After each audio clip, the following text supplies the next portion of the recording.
Opening. Welcome to Halloween at Hogwarts. Dear listener, settle yourself comfortably now and let the world beyond these words fade gently away. Close your eyes if you wish, or let them rest softly on a distant point. Tonight, we journey together into the heart of magic itself, to a castle perched on cliffs above a great black lake, where 1,000 candles float beneath an enchanted ceiling, and the very stones hum with centuries of wonder. Halloween at Hogwarts, School of Witchcraft and Wizardry, is no ordinary occasion. It is a night when the veil between the magical and the mundane grows thin as gossamer, when ghosts drift more freely through ancient corridors, and when the Great Hall transforms into something beyond imagination. Picture, if you will, 1,000 carved pumpkins suspended in mid-air, their flickering faces casting dancing shadows across long house tables laden with autumn's finest offerings. The scent of cinnamon and nutmeg mingles with the crisp October air that somehow finds its way through castle walls 10 feet thick. For young witches and wizards, Halloween marks more than just a celebration. It is a night of memory, of transformation, of moments that shape destinies in ways that cannot yet be understood. Throughout the years chronicled in the famous history of Harry Potter and his companions, October the 31st proved time and again to be a date of profound significance, sometimes joyful, sometimes frightening, always unforgettable. Tonight, dear listener, we shall walk together through these Halloween nights. We shall feast in the Great Hall when all seems well, and we shall face shadows when they emerge. But fear not, for this is a tale told for comfort, for peace, for the gentle drift into sleep.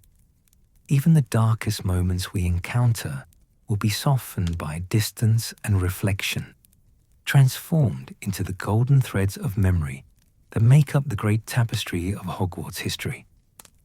So breathe deeply now. Let your shoulders drop. Let your hands rest easy. The magic is beginning, and we have all the time in the world. Chapter 1. The Troll in the Dungeon.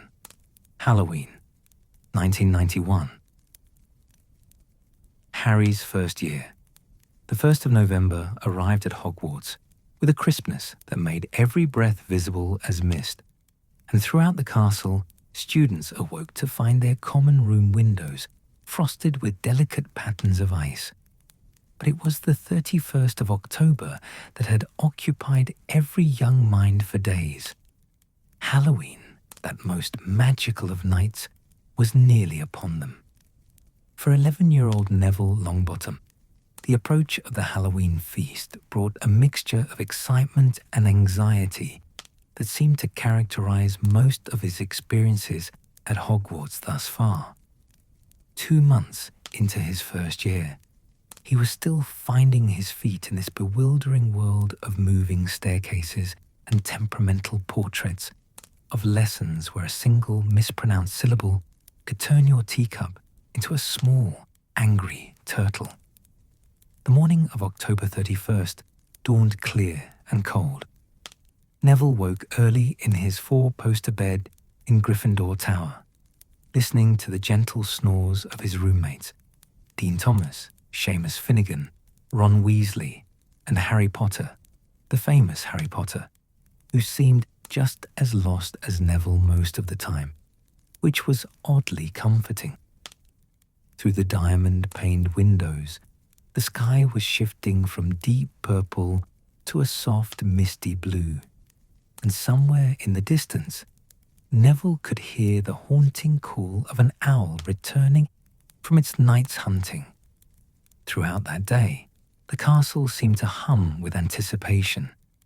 In Charms class, Professor Flitwick, who had to stand on a pile of books to see over his desk, taught them the levitation charm, and the classroom filled with a chaotic dance of feathers rising and falling, spinning and diving, as first years struggled with the precise wand movement and the proper pronunciation of Wingardium Leviosa. Neville's feather stubbornly refused to budge, lying on the desk like an accusation of his inadequacy. He could feel his face growing hot as, one by one, other students succeeded. Hermione Granger's feather shot up so quickly it hit the ceiling. Even Harry managed to get his hovering, albeit in a rather wobbly fashion. Neville gripped his wand tighter, perhaps too tight, his grandmother would have said, and tried again, whispering the incantation like a prayer. Nothing. It was Ron Weasley's comment about Hermione being a nightmare that Neville overheard as they left the class, and though it made him uncomfortable, Hermione had been kind to him, helping him search for his toad Trevor on the Hogwarts Express. He said nothing. Neville had learned early in life that sometimes saying nothing was safer than saying the wrong thing. The afternoon crept by with the peculiar slowness that precedes anticipated events. History of Magic with Professor Binns, the ghostly teacher who droned on about goblin rebellions while students fought to keep their eyes open. Potions in the dungeons with the terrifying Professor Snape, who seemed to take particular pleasure in pointing out Neville's every mistake, his voice cold and cutting as the draft that whistled through the underground passages. But finally, blessedly, the day's lessons ended, and students were given time to return to their dormitories before the feast. Neville climbed the moving staircases carefully, having learned after several mishaps to watch where he placed his feet. The fat lady in her portrait was already slightly tipsy, giggling as she swung aside to admit students through the entrance. Inside Gryffindor Tower, the common room buzzed with energy. Older students reminisced about past Halloween feasts, their voices warm with nostalgia. Fred and George Weasley were demonstrating some new prank to a crowd of admirers, something that involved a rubber chicken and a rather complicated wand movement. Neville gave them a wide berth and headed up to his dormitory. He changed into fresh robes, checked 3 times that he had his wand. It had an alarming tendency to slip from his pocket, and stood for a moment by the window. From this height, he could see the forbidden forest, its trees now bare-branched and skeletal against the darkening sky. Somewhere in those depths, Hagrid the gamekeeper would be preparing for the evening, perhaps selecting the very largest pumpkins from his patch. As twilight deepened into true darkness, the castle seemed to transform. Torches flared to life in their brackets along the corridors, casting leaping shadows on ancient stone. Suits of armor gleamed dully, and in their dark visors, one might imagine eyes watching the passing students. The portraits on the walls were in party spirits, calling out to each other across frames, discussing their own plans for the evening's entertainment. The great hall, when Neville entered it with the other first years, stole his breath completely away.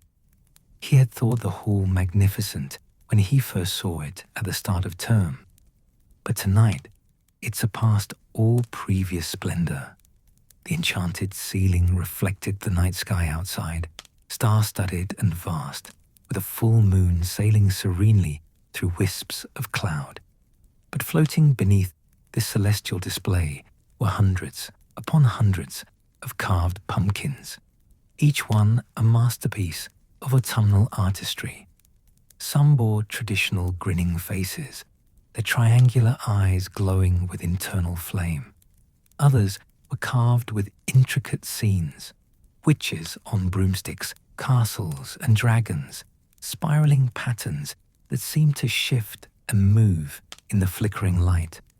Long streamers of orange and black silk draped between the pumpkins, moving in breezes that existed only in the magical space of the hall. The house tables were laden with decorations, arrangements of autumn leaves that glittered gold and bronze, clusters of berries in deep crimson, and small golden sculptures of owls and cats that occasionally shifted position when no one was looking directly at them. And the food, the food had not yet appeared, but the anticipation of it hung in the air as tangibly as the scent of wood smoke and cinnamon that drifted from somewhere unseen. Neville found his place at the Gryffindor table, settling between Dean and Seamus. Across from him, Ron and Harry were discussing Quidditch with an enthusiasm that Neville couldn't quite share. The thought of flying at such heights and speeds made his stomach perform uncomfortable acrobatics. Further down the table, Hermione sat alone, and Neville felt a pang of guilt as he remembered Ron's earlier comment. She looked small somehow, her bushy hair unable to hide the way she kept her eyes fixed firmly on the empty plate before her. The other students filed in, the hall filling with the gentle roar of hundreds of young voices all talking at once. The Slytherin table gleamed with silver and green decorations, and Draco Malfoy could be heard boasting about something, his voice carrying across the space between tables. Hufflepuff and Ravenclaw added their own yellow and black and blue and bronze banners to the riot of colour. At the staff table, the teachers assembled. Professor McGonagall, stern even in the festive atmosphere, though Neville thought he detected the ghost of a smile at the corner of her lips. Dumbledore in the centre, his silver hair and beard seeming to capture and reflect the candlelight, his blue eyes twinkling with what might have been amusement at some private thought. Professor Snape, looking as though he wished he were anywhere else, his dark robes making him seem almost part of the shadows that gathered in the corners even here. And there, at the end of the table, was Professor Quirrell in his absurd purple turban, looking nervous as always, jumping at shadows and starting at sudden sounds. When every student had found their place and the last whispers of conversation had faded to expectant silence, Dumbledore rose. He spread his arms wide as if to embrace the entire hall, and his voice, warm, rich, carrying to every corner without seeming to shout, rang out clear, "Welcome, welcome to our Halloween feast." But before we begin our banquet, let us take a moment to appreciate the beauty of this night, the magic that surrounds us, and the friendship that unites us across all houses and all differences. He paused, his eyes seeming to touch upon each face in turn, and Neville felt suddenly seen, suddenly part of something greater than himself. "Let the feast," Dumbledore declared, with evident pleasure, "begin." And oh, what a feast it was! The empty plates filled instantly with food. Not just any food, but a spectacular array that seemed drawn from every autumn harvest across Britain and beyond. There were roasted chickens glazed with honey and herbs, their skin golden and crisp. Great joints of beef, rare and tender, surrounded by roasted root vegetables that gleamed with butter. Pork pies with pastry so flaky it seemed to dissolve on the tongue. Sausages by the dozens, some traditional and some mysteriously spiced with what Seamus claimed were proper Irish flavours. There were potatoes prepared in every conceivable way, mashed smooth with cream, roasted until crispy, baked and steaming, turned into golden chips.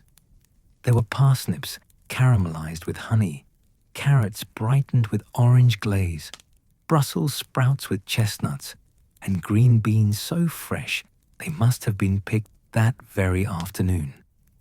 Pies appeared, pumpkin naturally, but also apple with cinnamon, cherry that stained the lips red, and something that Fred Weasley claimed was treacle and surprise, though he wouldn't elaborate on what the surprise might be. There were tarts filled with autumn fruits, cakes studded with nuts and dried berries, puddings that seemed to glow with their own inner light. And to drink, pumpkin juice flowed as freely as water, along with butterbeer for those who wanted it, apple cider both hot and cold, and what appeared to be some kind of mulled drink that steamed gently and smelled of spices and comfort. Neville ate until his stomach protested, then somehow found room for a little more. Around him, his housemates did the same, their earlier reserve dissolving into the easy camaraderie that good food and celebration bring.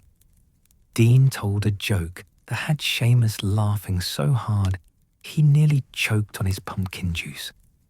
Ron was explaining some complicated Quidditch strategy to Harry, using a chicken leg as a makeshift player. Even the other houses seemed to have softened, the usual rivalries temporarily set aside in favor of shared enjoyment. The ghosts drifted through occasionally, nearly headless. Nick passing through the Gryffindor table to greet his house, the Bloody Baron making the Slytherins shiver as he glided past, his chains rattling softly. They couldn't eat, of course, but they seemed to enjoy the atmosphere, and Nick lingered to chat about the second Halloween of Harry Potter's time at Hogwarts, arrived with a peculiar heaviness in the air, as though the castle itself remembered the previous year's terror and held its breath in anticipation. For the students of Hogwarts, October had passed in its usual blur of lessons and homework, Quidditch practice, and whispered conversations in common rooms. But there was something different this year, an undercurrent of unease that even the approaching feast could not entirely dispel. Harry Potter, now 12 years old, and considerably more comfortable in the magical world than he had been as a nervous first year, found himself in an unusual position. He had been invited to a party, not the Halloween feast that the entire school would attend, but something far more exclusive and infinitely stranger.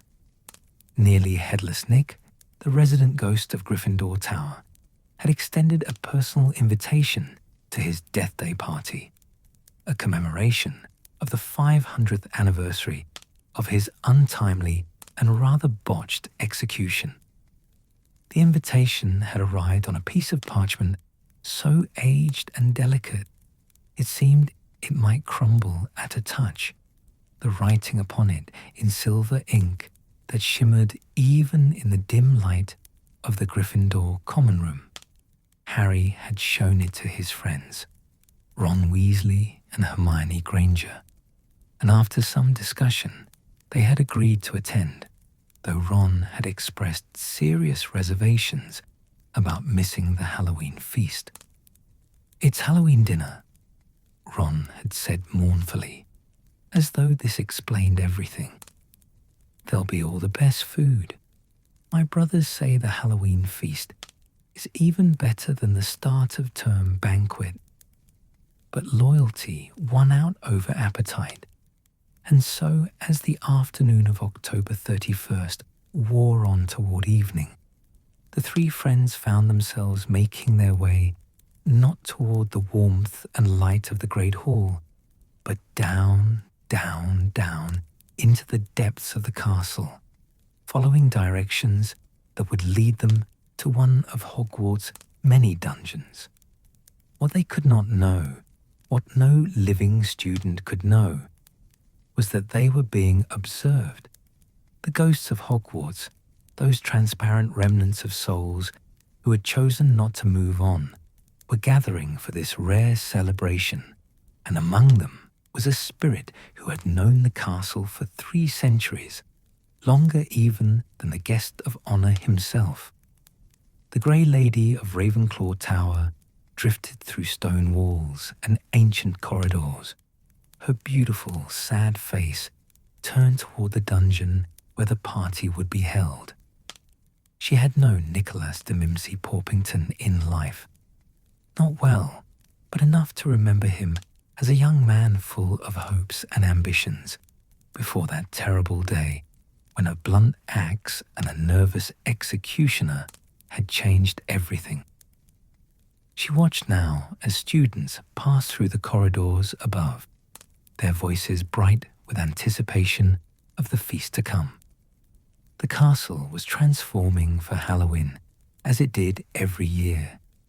Pumpkins appearing in every niche and corner, candles multiplying until the very air seemed to glow, the suits of armor polished to gleaming perfection.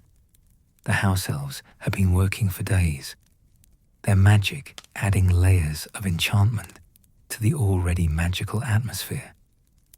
But down in the dungeons, where torchlight gave way to an older, colder luminescence, a different kind of magic was at work. The Grey Lady passed through a wall and found herself in a spacious dungeon that had been transformed for the occasion, though transformed might be too generous a word, where the great hall would be warm and golden, filled with the scent of roasted meats and fresh-baked bread. This chamber was frigid and dim, lit by thin black candles that gave off a blue, ghostly light which seemed to make the darkness deeper rather than dispelling it. The decorations, if they could be called that, consisted of draperies of black cloth that might once have been velvet, but were now so rotted with age that they hung in tatters, moving in drafts that came from nowhere and everywhere at once. The candles, hundreds of them, had been positioned on every available surface, but their blue flames provided no warmth whatsoever. Indeed, the room seemed to grow colder as more candles were lit, as though each tiny flame drew heat from the air rather than adding to it. And the food? Oh, the food was a sight to inspire either wonder or revulsion, depending on one's perspective. Long tables had been set up, covered with grey cloths that might once have been white. Upon these tables sat a feast that would have been magnificent some 500 years ago, but which had aged considerably in the interim. Great silver platters held fish that had gone decidedly off, their scales dull and their eyes clouded with decay. There were joints of meat so rotted they had turned a greenish grey, crawling with maggots that the ghosts seemed not to notice. Cakes covered in what appeared to be inches of mould, their original colours impossible to determine beneath the furry growth. Bowls of fruit so overripe they had collapsed into puddles of fermented liquid. The smell, mercifully, did not seem to register with the assembled ghosts, who drifted around the tables, examining the offerings with evident approval. For them, this was the height of culinary achievement, food that had developed the proper patina of age, that had achieved the peak of decomposition that only the dead could truly appreciate. Nearly headless, Nick himself was flitting nervously about, adjusting the drape of a black cloth here, repositioning a candle there, his nearly severed head wobbling precariously on the strip of skin and sinew that kept it attached to his neck. He wore his finest doublet, the one he had died in, and a ruff that did little to disguise his unfortunate condition. The Grey Lady could see the anxiety in his transparent features, the desperate hope that this party would be a success, that it would prove him worthy of consideration by the Headless hunt. that exclusive club of properly decapitated ghosts who had rejected his membership time and time again. Other ghosts were beginning to arrive, drifting through walls and ceiling and floor. The fat friar of Hufflepuff appeared, his jolly face beaming with goodwill as it always did. The bloody Baron of Slytherin materialized in a corner, his gaunt face impassive, his robes still stained with the silver blood he had shed centuries ago. Whether his own or another's, none dared ask. A nun ghost that the Grey Lady didn't recognize floated past, muttering prayers in Latin. A ghost in the ragged robes of a medieval wizard discussed something animatedly with a knight still in his battle armor, the dent in his helmet suggesting the manner of his death. The atmosphere was, the Grey Lady reflected, profoundly melancholy. There was something inherently sad about these gatherings of the dead, these attempts to recreate the celebrations of life when one no longer truly lived. The ghosts laughed and conversed. Yes, but their laughter had no breath behind it. Their words carried no warmth. They were echoes of people, shadows of souls, caught between the world they had left and whatever lay beyond. And then the living arrived. The Grey Lady sensed them before she saw them, that particular quality of warmth and vitality that the living carried with them like small suns moving through the darkness. Harry Potter entered first, his distinctive black hair and round glasses marking him immediately, even in the blue gloom. Behind him came the Weasley boy, tall and red-haired, his freckled face showing clear discomfort with the cold. And the girl, Hermione Granger, the clever one, her eyes wide as she took in the strange scene before them. The living was so rare at gatherings of the dead. Most students avoided the ghosts when possible, uncomfortable with these transparent beings who reminded them too forcefully of mortality.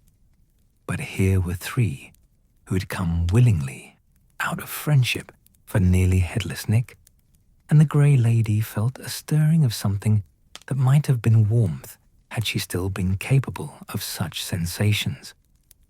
She watched as Nick rushed forward to greet them, his enthusiasm palpable even in death. "My dear friends, how wonderful that you could come. Welcome, welcome to my Deathday party." Harry smiled, though the Grey Lady could see the slight shiver that ran through him as he stepped fully into the room. The temperature here was far below freezing, cold enough that the living boy's breath misted before his face in great clouds. Ron wrapped his arms around himself, and Hermione pulled her robes tighter, but to their credit, they smiled and offered congratulations. Nick led them proudly around the room, pointing out the various delicacies on offer. The Grey Lady drifted closer, curious to observe the living children's reactions. "May I tempt you with some refreshment?" Nick was saying, gesturing toward a table laden with what appeared to be a large salmon, though its current state of putrefaction made identification challenging. Harry said, his face carefully neutral. "I'm not hungry, thanks," Ron said quickly, his face slightly green even in the blue light. "Already eaten, actually," Hermione added, though this was clearly untrue, as they had skipped the feast to attend this party. The Grey Lady allowed herself what would have been a smile had she still possessed such expressions. The living were always so uncomfortable around the dead's attempts to maintain the habits of life. They did not understand that for ghosts, it was not the food itself that mattered, but the ritual of it, the memory of what it had once meant to gather and eat together, to celebrate and commemorate. More ghosts arrived as the evening wore on. A group of nuns drifted in their habits, grey and insubstantial. A cavalier, with a plumed hat bowed to the grey lady, who inclined her head in acknowledgement. A ghost she recognized as a former Hogwarts professor from 200 years ago appeared, immediately engaging in conversation with the fat friar about some arcane point of magical theory. The party, such as it was, proceeded. Ghosts circled the tables, passing through the food rather than eating it, as though the act of passing through something sufficiently rotted allowed them to experience a phantom taste. They conversed about deaths long past, comparing execution methods with the casual interest that only the dead could muster for such topics. They played games that had been popular centuries ago, their transparent forms weaving through each other in complicated patterns. Harry, Ron, and Hermione stood somewhat apart, clearly trying to be polite, but equally clearly uncomfortable. The Grey Lady watched them with interest. The Potter boy in particular drew her attention. There was something about him, some quality that reminded her of another young wizard she had known long ago. A certain courage mixed with vulnerability, a strength that came not from power, but from the heart. And then, with a dramatic flourish that would have been more impressive had it generated any actual sound, the Headless Hunt arrived. They burst through the wall on their ghostly horses, a company of some 40 properly decapitated ghosts, their heads tucked under their arms or being juggled or kicked about like footballs. They were, the Grey Lady had to admit, an impressive sight. There was a certain panache to their complete headlessness that poor Nick, with his dangling head, could never achieve. Their leader, Sir Patrick Delaney Podmore, dismounted from his horse with a flourish and strode into the centre of the room. "Headless Hunt," he announced, quite unnecessarily, as his head was indeed tucked under his arm. "We seek nearly headless Nick to join in his Deathday celebrations." Nick rushed forward, his nearly severed head wobbling dangerously. "Sir Patrick, how wonderful that you could come. I'm so pleased." But the Grey Lady could see immediately that this was not the social visit Nick had hoped for. There was something mocking in Sir Patrick's stance, something cruel in the way the other members of the hunt were arranging themselves around the room, their headless bodies radiating smug superiority. "A fine party, Nick," Sir Patrick said, his voice somehow emanating from the head under his arm. "Very, nearly perfect." The emphasis on nearly was unmistakable, and the Grey Lady saw Nick's transparent face fall, his hopes visibly crumbling. The Headless Hunt had come, but only to mock him, to remind him once again that he could never truly be one of them, that the incompetent executioner who had botched his beheading had condemned him to an eternity of being nearly, but not quite, good enough. The hunt proceeded to demonstrate their head-related tricks, tossing their severed heads back and forth, playing horseshoes with them, juggling them in complicated patterns. It was undeniably impressive and undeniably calculated to make Nick feel his inadequacy all the more keenly. The Grey Lady drifted closer to the living children and heard the Granger girl whisper, "How awful. They're being so mean to him." "It's his own fault for inviting them," Ron muttered, but even he looked uncomfortable with the spectacle. Harry said nothing, but his green eyes were fixed on Nick with an expression of sympathy that transcended the divide between living and dead. He understood, the Grey Lady realized, what it was to feel different, to feel not quite good enough, to be mocked for circumstances beyond one's control. The party continued around them, but the joy, such as it had been, had drained from it like water through a sieve. Nick tried to maintain his host's smile, tried to engage with his guests, but his heart, or whatever ghosts possessed in place of hearts, was clearly breaking. And then, just as the evening reached its nadir of melancholy, Harry spoke up. "Nick," he said, his voice cutting through the blue gloom, "we should probably be going. Thank you so much for inviting us. It's been really interesting." It was kindly meant, and Nick seized upon it like a drowning man grasping a rope. Of course. You must be cold. You must be hungry. You should get to the feast before it ends. Thank you so much for coming, my dear young friends. It means more than you can know, having living guests at one's Deathday party. And there it was, the truth laid bare.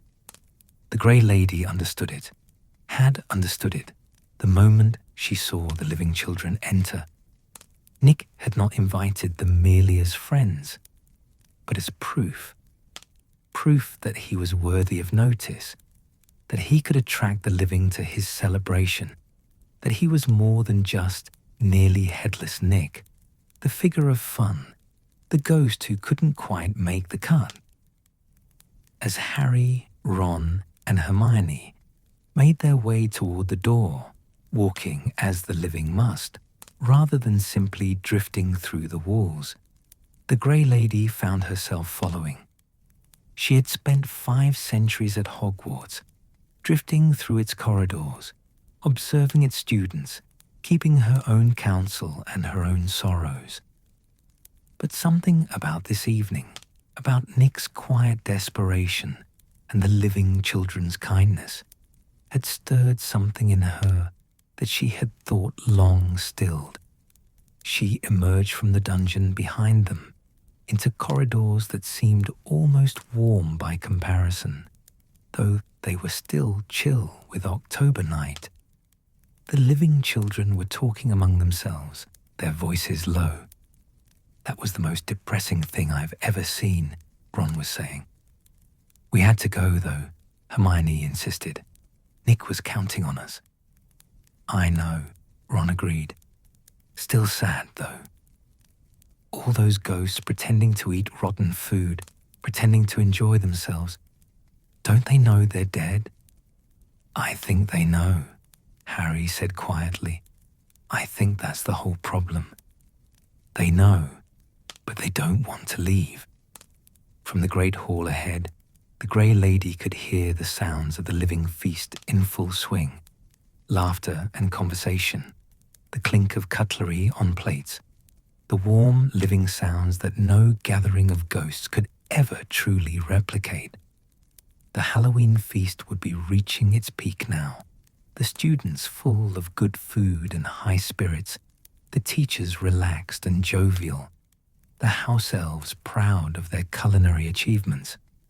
2 worlds, the Grey Lady thought, existing side by side in the same ancient castle, the quick and the dead, the warm and the cold, the present and the past. And sometimes, rarely, they intersected, as they had tonight, when 3 living children had descended into the realm of death out of kindness and friendship. Nearly headless Nick would remember this Deathday party, she knew, but probably not for the reasons he had hoped. He would remember the mockery of the Headless hunt, the failure of his attempts to prove himself. But perhaps, if he was wise, he would also remember the 3 young faces in the crowd of transparent ones, the 3 warm souls who had cared enough to endure the cold and the gloom and the rotting fish. The Grey Lady let them go ahead, watching as they approached the great hall. Through the tall doors, she could see the golden light, the floating pumpkins, the tables laden with fresh, delicious food. She could see the living, celebrating life with the unconscious abandon of those who believed they had forever. She turned back toward the dungeons where the Deathday party would continue for hours yet, the ghosts circling endlessly through their melancholy celebration. She thought of Nick, of his 500 years of death, of the centuries yet to come. She thought of all the ghosts of Hogwarts, herself included, trapped by their own reluctance to move forward, clinging to the stone walls and ancient corridors like morning mist that refuses to burn away.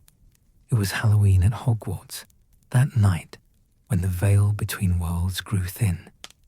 But the Grey Lady knew, as all ghosts knew in their deepest essence, that for them the veil was always thin and always impassable. They could see the living, but they could never again truly be among them. They could remain at Hogwarts forever, but they would forever be apart. In the dungeon behind her, she could hear the faint sounds of the party continuing, ghostly laughter without warmth, ghostly celebration without joy. And ahead, from the great hall, came the robust sounds of life itself, loud and messy and beautiful and finite. The Grey Lady drifted between them, belonging to neither world, and reflected on the strange, sad nature of existence, and of the existence beyond existence that she and her fellow ghosts had chosen. Somewhere in the castle, a clock struck 9, its chimes echoing through stone corridors, where students hurried and ghosts floated, and the ancient magic of Hogwarts hummed its eternal song. Halloween night was deepening, and there were still hours to go before November's dawn would break pale and cold over the Scottish Highlands. But for now, in this moment, suspended between light and dark, between life and death, between the feast in the great hall and the sad celebration in the dungeons, the Grey Lady paused. She thought of Nick, of his endless seeking of acceptance. She thought of the living children who had shown him kindness. She thought of all the Halloweens she had witnessed in her centuries at Hogwarts, and all the Halloweens yet to come. And then, as ghosts do, she simply drifted away, becoming one with the shadows and the stone, a memory of a memory, a whisper of what once had been, floating through the endless halls of Hogwarts Castle on this most magical and melancholy of nights. The Halloween feast of 1992 had been magnificent, as it always was, and now it was ending in the way that all great celebrations must, with satisfied sighs, loosened belts, and the reluctant acknowledgement that even the most wonderful things cannot last forever. The enchanted ceiling above the great hall still showed the night sky, stars twinkling between wisps of cloud, and the floating pumpkins continued their gentle rotation in the air, their carved faces flickering with mysterious light. But Harry Potter, Ron Weasley, and Hermione Granger had missed most of it. They had spent their evening in the cold dungeons at nearly Headless Nick's Deathday party, and now, as they finally made their way toward the Great Hall, they arrived just in time to see the last of the students filing out, their voices bright with contentment and sugar-induced energy. "We missed it," Ron said mournfully, watching the departing crowds with the expression of one who has suffered a great personal tragedy. "The whole feast, all that food." "We knew we would," Hermione reminded him, though she too looked rather wistful.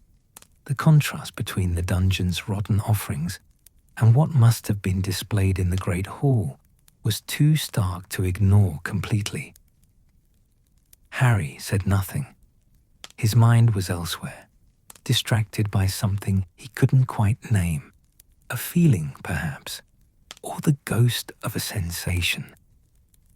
As they stood in the entrance hall, watching students disperse toward their various common rooms, he felt an odd restlessness, as though something was calling to him from the depths of the castle. And then he heard it, a voice, cold and threatening, speaking words that made his blood freeze in his veins. Rip, tear, kill. He stopped dead in his tracks, his hand automatically reaching for his wand. The voice seemed to be coming from everywhere and nowhere, echoing through the very stones of the castle. It was ancient and hungry, filled with a malevolence that was almost tangible. Harry. Hermione's voice seemed to come from very far away. Are you all right? Can't you hear it? He whispered, turning his head, trying to locate the source of the voice. That voice. What voice? Ron looked around nervously, as though expecting to see someone lurking in the shadows. The voice was moving, Harry realized, with dawning horror. Moving through the walls, traveling through the castle's hidden spaces, hunting for something.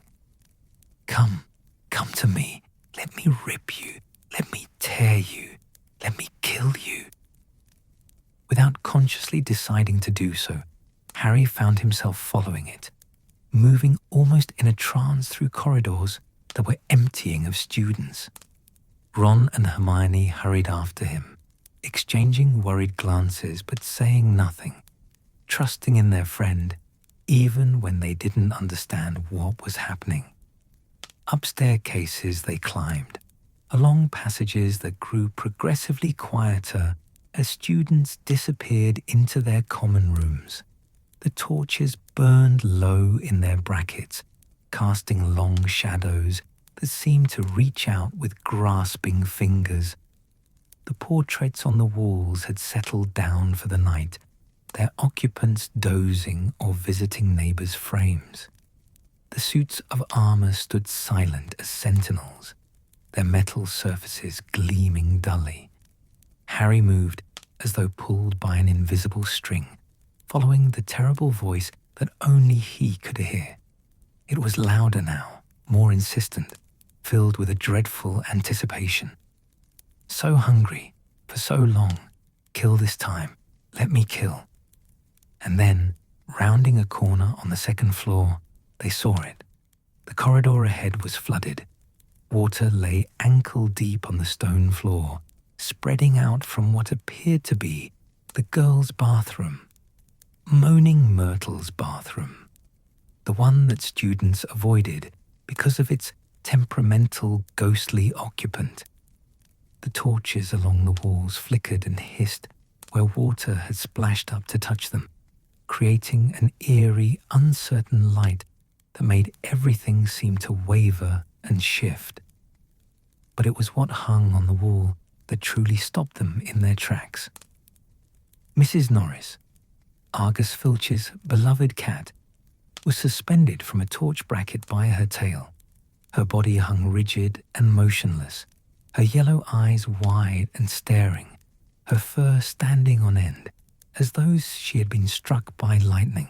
She looked, Harry thought, with a sick feeling in his stomach, like a taxidermied specimen, frozen in a moment of terrible terror. And on the wall beside her, painted in what appeared to be blood, or something very much like blood, were words that seemed to burn themselves into Harry's vision. The Chamber of Secrets has been opened. Enemies of the air, beware. The three friends stood frozen, unable to look away from the terrible scene. The flickering torchlight made the words seem to move, to writhe on the stone like living things. Mrs. Norris's rigid body swayed slightly in a draft that came from nowhere, her shadow dancing grotesquely on the opposite wall. What? Ron began, but his voice cracked and failed. Hermione's face had gone pale, her eyes enormous behind her bushy hair. The Chamber of Secrets, she whispered. But that's just a story. It's just a legend. The The sound of approaching footsteps, many footsteps, broke the spell that seemed to have paralyzed them. The Halloween feast was over, and students were making their way back to their dormitories. The first to arrive were some Hufflepuffs, their cheerful post-feast chatter dying instantly as they caught sight of the scene. Then came the Ravenclaws, the Slytherins, the other Gryffindors. Within moments, the corridor was packed with students, all pushing forward to see, all gasping and pointing and speculating. The noise level rose rapidly, voices overlapping in a cacophony of shock and fear and morbid excitement. What's happened? Is that cat dead? Look at the wall. The Chamber of Secrets. Who could have? Is it real? And then, cutting through the crowd like a knife through butter, came a voice that made every student fall silent. What is the meaning of this? Professor McGonagall's Scottish accent was sharp with authority and concern. She swept through the parted students, her pointed hat slightly askew from having been summoned so quickly, her tartan robes swishing around her ankles. Behind her came other teachers, Professor Flitwick, looking alarmed, Professor Sprout, her hands still dirty from the greenhouses, and Professor Snape, his black eyes glittering with an expression that might have been satisfaction or might have been something far more complicated. McGonagall's eyes took in the scene in one comprehensive sweep: the water, the rigid cat, the bloody message, and Harry, Ron, and Hermione standing at the center of it all, alone in a circle of empty floor while all other students had been pushed back against the walls. Potter, Weasley, Granger. Her voice was stern, but not, Harry noted with a flutter of relief, accusatory. What happened here? Before any of them could answer, another voice joined the scene, a voice raw with anguish and fury. My cat, what have you done to my cat?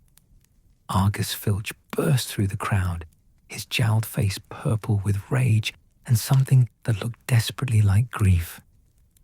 He wore his mouldy old tailcoat, which he always donned for special occasions. He had clearly been attending the feast in his capacity as caretaker, probably standing in his usual position by the door, watching for rule breakers with his characteristic suspicion. Now he rushed to Mrs. Norris, his gnarled hands reaching up to touch her rigid form, his eyes filling with tears that he seemed unable to control. Mrs. Norris, he whispered, his voice breaking. My sweet, my dear, what have they done to you? Then he whirled on Harry with such sudden violence that the boy took an involuntary step backward. You, Filch's finger jabbed toward Harry like a weapon. You've murdered my cat.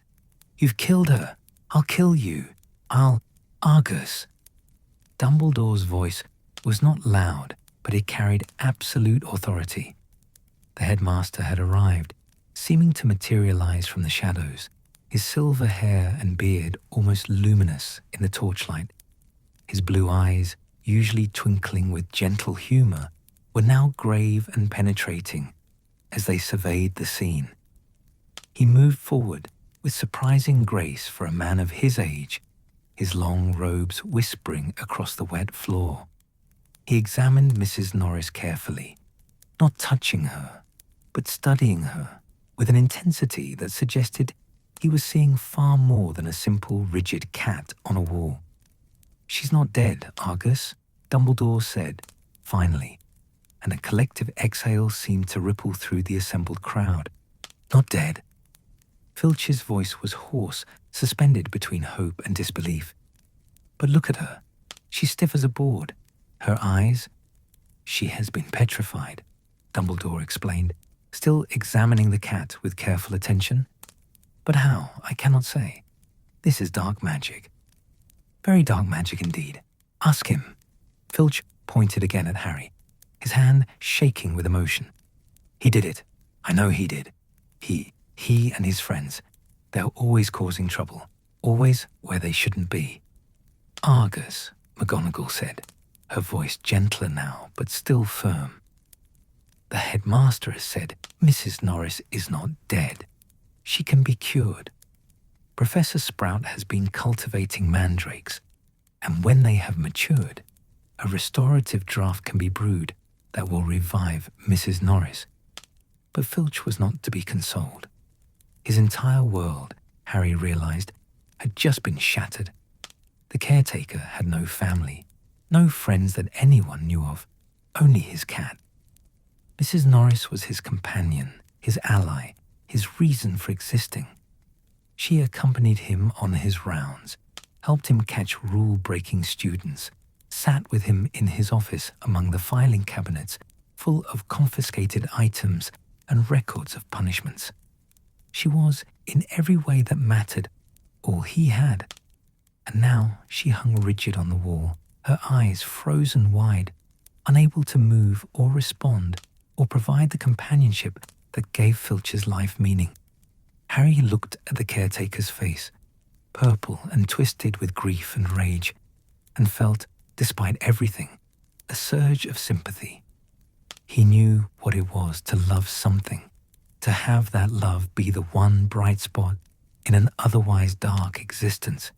He thought of Hedwig, his beautiful snowy owl, and knew that if something like this had happened to her, he would be just as devastated. Dumbledore had moved on to examine the writing on the wall. His expression was grave, more serious than Harry had ever seen it. The other teachers had gathered around him, speaking in low, urgent voices. Harry caught fragments of their conversation. The Chamber of Secrets, Albus. But surely that's just a myth. Not just a myth, if this is evidence. But who could have... And why now, after all these years? The students pressed closer, trying to hear, trying to see, their earlier shock giving way to a desperate curiosity. The corridor had become impossibly crowded, students from all 4 houses jostling for position, speculation running wild. Silence. McGonagall's voice cracked like a whip. All of you, back to your dormitories. Now, prefects, take your houses back immediately. There was a moment of resistance, that natural human reluctance to leave when something interesting is happening. But McGonagall's expression brooked no argument. Slowly, reluctantly, the students began to file away, casting backward glances at the scene, their voices already rising in excited speculation about what they had witnessed. Harry, Ron, and Hermione moved to follow, but Dumbledore's voice stopped them. Not you 3. I should like a word. They froze, exchanging nervous glances. Around them, the corridor was emptying rapidly, students disappearing around corners, their voices fading into the distance. Soon only the teachers remained, along with Filch still standing beneath his petrified cat, his face working with emotions too powerful to name. Now then, Dumbledore said, his blue eyes moving from Harry to Ron to Hermione with gentle scrutiny. Perhaps you could tell us exactly what happened. Start from the beginning, if you please. Harry took a deep breath and began to explain. The Deathday party in the dungeons, their late return, the voice he had heard. But as he spoke, he could see doubt creeping into the teachers' faces. Not Dumbledore. The headmaster's expression remained open and considering. But McGonagall's lips thinned, and Snape's eyes narrowed with what looked distinctly like skepticism. A voice, Snape said, when Harry had finished. You heard a voice that no one else could hear, and you followed it to this spot, where you just happened to find the caretaker's cat petrified and this threatening message on the wall. "I didn't do it," Harry said, more loudly than he intended. I would never hurt Mrs. Norris. Him.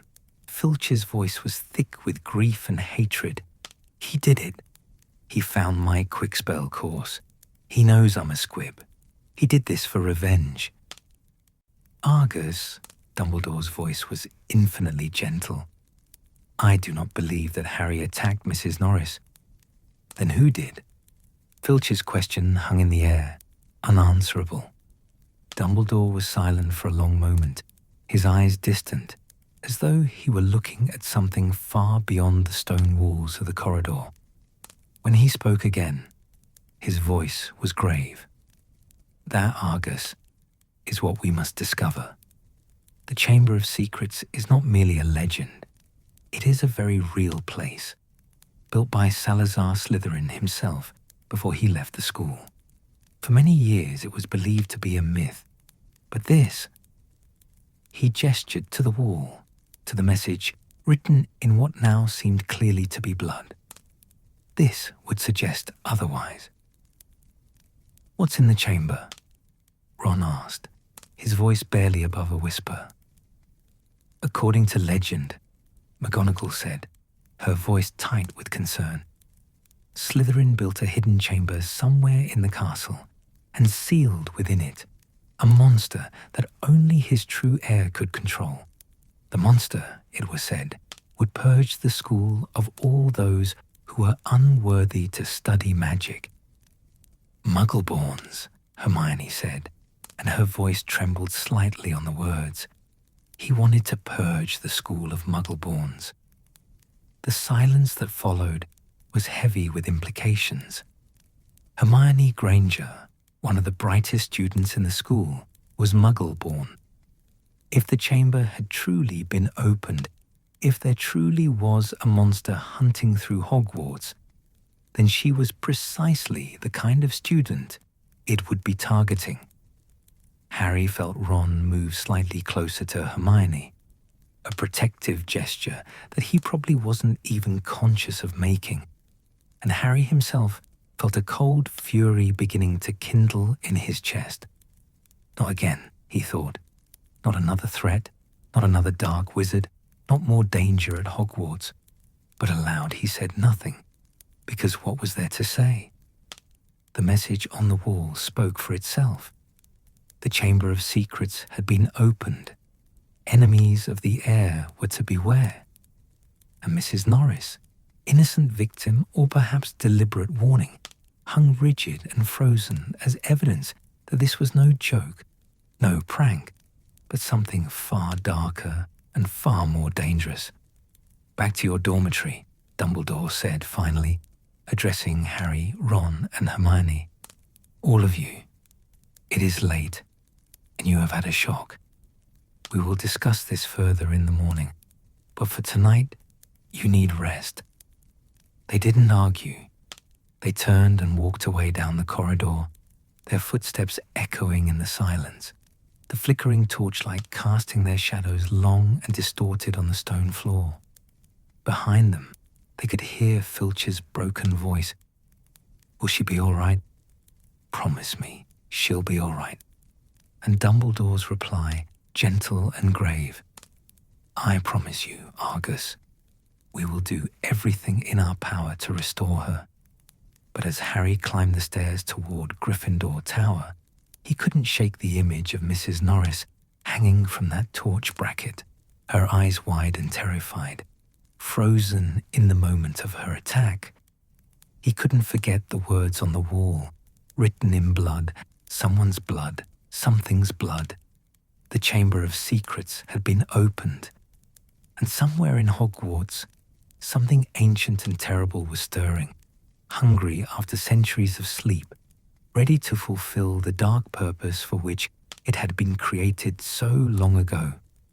The Halloween feast seemed very far away now, its warmth and light and safety revealed as the comfortable illusion it had always been. Hogwarts, that safe haven for young witches and wizards, had become something else, a hunting ground where the shadows held teeth and the walls whispered secrets that no one wanted to hear. As they reached the portrait of the fat lady and gave the password, Harry looked back down the corridor they had just climbed. Somewhere below, teachers were still gathered around Mrs. Norris, trying to understand what had happened, trying to find a way to prevent it from happening again. But Harry had a terrible feeling deep in his bones that this was only the beginning. The chamber had been opened, and whatever lurked within it was free now, free to hunt through the ancient corridors of Hogwarts, free to strike at the unworthy, free to fulfill Salazar Slytherin's darkest vision. Halloween 1992 had started with a Deathday party in the dungeons, all blue light and rotten food and melancholy celebration. It was ending with something far worse, the first sign that death itself, real and permanent and terrible, might be coming to Hogwarts once again. And as Harry climbed through the portrait hole into the warmth and safety of Gryffindor Tower, he couldn't shake the feeling that nothing would ever quite be safe again. The October morning dawned grey and misty over the grounds of Hogwarts School of Witchcraft and Wizardry. But inside the castle, the atmosphere was anything but somber. There was an electricity in the air, a crackling anticipation that had been building for weeks and was now, on this Halloween morning, reaching its peak. For today was the day when the Goblet of Fire would select the champions who would compete in the Triwizard Tournament. For Fleur Delacour, 17 years old and a student at Beauxbatons Academy of Magic, the morning began in the carriage that had transported her school across Europe to Scotland. The carriage was magnificent, the size of a large house, pulled by enormous winged horses called abraxans and decorated in powder blue with touches of silver. Inside, it was far larger than it appeared from without, a marvel of magical engineering that provided comfortable quarters for Madame Maxime and her select group of students. Fleur stood before an enchanted mirror in the quarters she shared with her sister Gabrielle. Though Gabrielle had remained in France, this trip was for older students only. The mirror murmured compliments in French as Fleur brushed her silvery blonde hair, which fell in a sheet of silk down her back. Her Vila heritage was evident in every line of her face, in the luminous quality of her skin, in the way she seemed to glow even in the grey morning light that filtered through the carriage windows. But this morning, Fleur was not thinking about her appearance, except insofar as it related to the task ahead. She had entered her name into the Goblet of Fire 3 days ago, and now, tonight, she would learn whether she had been chosen to represent Beauxbatons in the tournament. She wanted it desperately, not for glory, though glory would be welcome, but to prove herself, to show that she was more than just a pretty face, more than just Vila charm and inherited beauty. She was powerful, clever, brave. She had studied harder than almost anyone at Beauxbatons. She knew more spells than students 2 years her senior. She could hold her own against opponents who underestimated her because of her looks, and tonight she would learn if the goblet agreed. "You will be chosen, ma chérie," her friend Celestine said from across the room, where she was attempting to tame her own dark curls into submission. "Everyone knows you are the most talented of all of us." Fleur smiled, but said nothing. Confidence was one thing, arrogance was another. And besides, there was competition. Roger, that handsome but insufferably arrogant boy from the upper years, had also entered his name. So had several others. The goblet would choose the one it deemed most worthy. And while Fleur believed in her own abilities, she was not foolish enough to assume victory before it had been won. Across the grounds, in the ship that had sailed, impossibly, across land and sea from the far north, Victor Krum was having similar thoughts. The Durmstrang ship was anchored in the Black Lake, its dark hull and blood-red sails a stark contrast to Beaubaton's elegant carriage. It was a vessel built for colder waters, for harder men, and it suited the atmosphere of Durmstrang perfectly, austere, practical, with no softness or unnecessary decoration.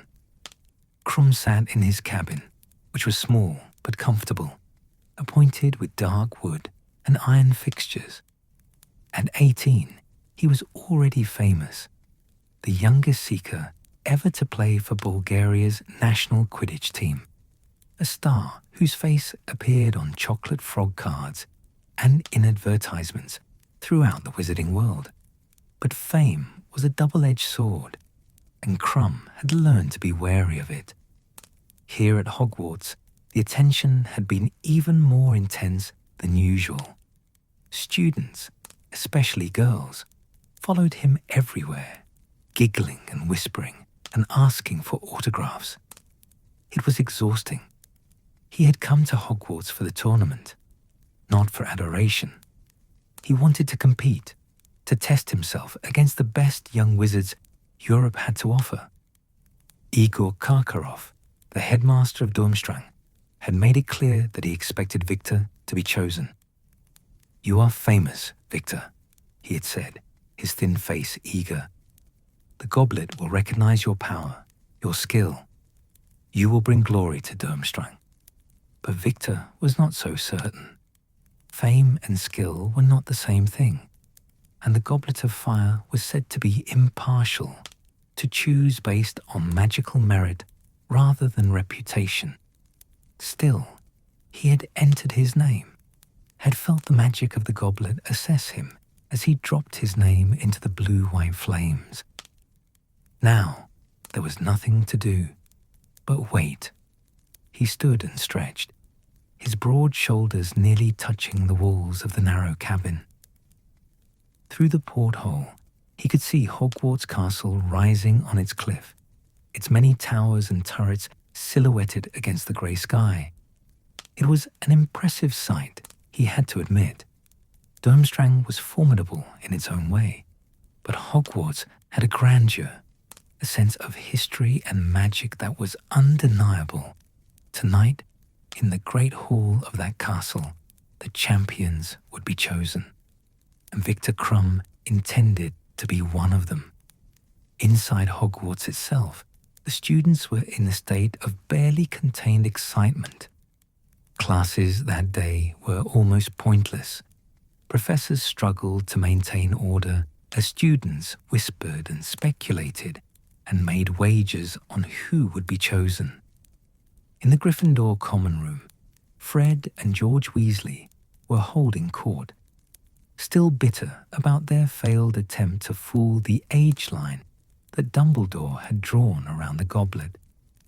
They had tried an aging potion, confident in their own cleverness, only to be ejected from the circle and sprouting long white beards as punishment.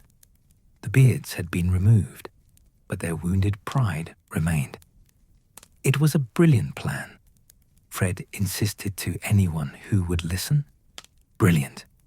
Who would have thought Dumbledore would use an age line so sophisticated it could detect magical aging? Anyone with half a brain, Hermione Granger muttered from her corner, where she was attempting to read a book despite the chaos around her. Ron Weasley sat by the fire, his expression wistful. At 14, he was too young to enter, but that didn't stop him from dreaming.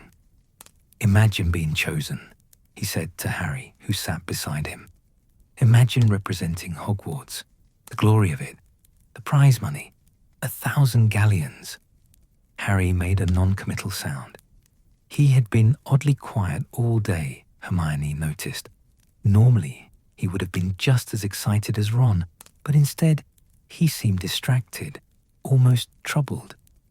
She opened her mouth to ask if he was all right, then thought better of it. Harry would talk when he was ready. Throughout the castle, similar conversations were taking place. In the Slytherin common room, beneath the lake, students were confident that their house would produce the champion. After all, Slytherins were ambitious, cunning, powerful.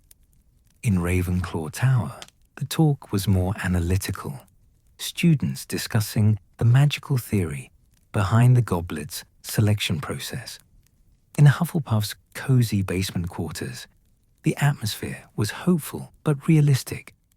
They knew they were often underestimated, but perhaps this time, one of their own would surprise everyone. The day crawled by with agonizing slowness. Transfiguration with Professor McGonagall, where they were supposed to be practicing the vanishing of small mammals, but where the mice kept reappearing because no one could concentrate. Potions in the dungeons with Snape, who took malicious pleasure in assigning extra homework to students who let their attention wander. Care of magical creatures with Hagrid, who had brought nifflers for them to practice with, but even the antics of these treasure-hunting creatures couldn't fully distract from the evening's anticipation. Finally, mercifully, the last class ended. Students had a few hours to return to their dormitories, to change into their best robes, to prepare for what promised to be the most exciting Halloween feast in living memory. Fleur Delacour dressed with care, choosing robes of silvery blue that complemented her coloring and moved like water when she walked. Around her, the other Beauxbatons students were doing the same, chattering nervously in rapid French. "Do you think it will hurt?" one girl asked. "When the goblet chooses. I've heard eat is like being struck by lightning." "Don't be ridiculous," another replied. "It is just fire, blue fire. How hard can it be?" But Fleur said nothing, focusing on maintaining her composure. Her stomach was fluttering with butterflies, a most undignified sensation, but she refused to let it show. A champion must be poised, confident, unshakable. On the Durmstrang ship, Victor Krum was pulling on his blood-red robes, the uniform of his school. Around him, his fellow students were doing the same, though the atmosphere here was less nervous chatter and more tense silence. Durmstrang did not encourage displays of emotion, strength, power, control. These were what mattered. Karkaroff appeared in the doorway of the cabin, his goatee freshly groomed, his robes immaculate. "Come, boys," he said, his voice oily with anticipation. "It is time. Tonight, Durmstrang claims glory." They filed out onto the deck of the ship, then into the small boats that would row themselves across the lake to the castle. The water was dark and still, reflecting the grey sky above like a mirror. As they glided across its surface, Krum could see the lights of the castle growing brighter, could hear the distant sound of voices raised in excitement. Inside Hogwarts, the Great Hall was transforming into something beyond magnificent. The house elves had outdone themselves, decorating with even more lavish attention to detail than usual. Pumpkins floated everywhere, not just hundreds, but thousands, ranging from tiny ones no bigger than an apple to massive specimens the size of carriages. They had been carved with extraordinary skill, depicting scenes from magical history, famous witches and wizards, magical creatures of every description. Long streamers in the colors of all three schools hung from the enchanted ceiling, blue and silver for Beauxbatons, red and gold for Durmstrang, and the 4 house colours for Hogwarts. Live bats swooped between the decorations, their wings making soft whooshing sounds as they passed overhead. The ghosts were out in force, looking more solid and present than usual, as though the significance of the evening had lent them additional substance. And in the centre of the hall, positioned before the staff table on a raised platform, stood the Goblet of Fire itself. It was not an impressive-looking object at first glance, a large, roughly hewn wooden cup, the kind that might be found in any medieval tavern, but from it rose flames of blue-white brilliance, dancing and flickering in a way that suggested intelligence, awareness, purpose. The flames cast strange shadows throughout the hall, and looking at them too long made one's eyes water and one's mind feel oddly stretched. Around the goblet, Dumbledore had drawn the age line, a thin circle of golden light that hummed with protective magic. It was this line that had thwarted Fred and George, and it remained vigilant, ready to reject any who were not of age to compete. The students began to file in, house by house, year by year. The younger students looked on with envy and excitement, knowing they could only watch and hope to someday be old enough to enter themselves. The older students, those of age, walked with a mixture of pride and nervousness, knowing that some of them had entered their names and would soon learn their fate. The Beauxbatons students entered in formation, Madame Maxime leading them her enormous height, making even Hagrid look small by comparison. They moved with practiced grace, their silk robes rustling, and took their places at the Ravenclaw table, which had been assigned to them. Fleur walked with her head high, her silvery hair catching the light, and she could feel the eyes of half the hall upon her. Let them look, she thought. Soon they would have more than her beauty to talk about. The Durmstrang students arrived moments later, Karkaroff at their head, Victor Crumb walking beside him. The reaction was immediate and electric. Whispers and pointing, students standing up to get a better look at the famous Quidditch player. Crumb kept his expression neutral, his dark eyebrows drawn together, projecting an aura of intimidation that usually kept the most persistent fans at bay. They took their seats at the Slytherin table, and the hall seemed to settle slightly, though the current of excitement remained strong. When every student had found their place, when the last whisper had died away to expectant silence, Dumbledore rose from his seat at the staff table. He was resplendent in robes of deep purple embroidered with stars and moons, his silver hair and beard seeming to glow in the light of the floating candles and the goblet's strange flames. "Good evening," he said, his voice warm and carrying easily to every corner of the vast hall, "and welcome all of you to what promises to be a most memorable Halloween feast." A small cheer went up, quickly hushed as students realized the headmaster was still speaking. "Before we begin our banquet, however, we have the small matter of selecting our champions for the Triwizard Tournament." He paused, letting the weight of these words settle over the assembled crowd. The Goblet of Fire has been judging the worthiness of those students who have entered their names. At the end of this feast, it will make its selections known, and we shall learn who will represent our 3 schools in this ancient and noble competition. He gestured towards the goblet, which seemed to burn brighter for a moment, as though acknowledging his words. "But first," Dumbledore continued, his eyes twinkling with familiar humor, "let us eat." a selection cannot be made on empty stomachs, and our house elves have prepared a feast worthy of this most special occasion. He clapped his hands, and instantly the golden plates before every student filled with food.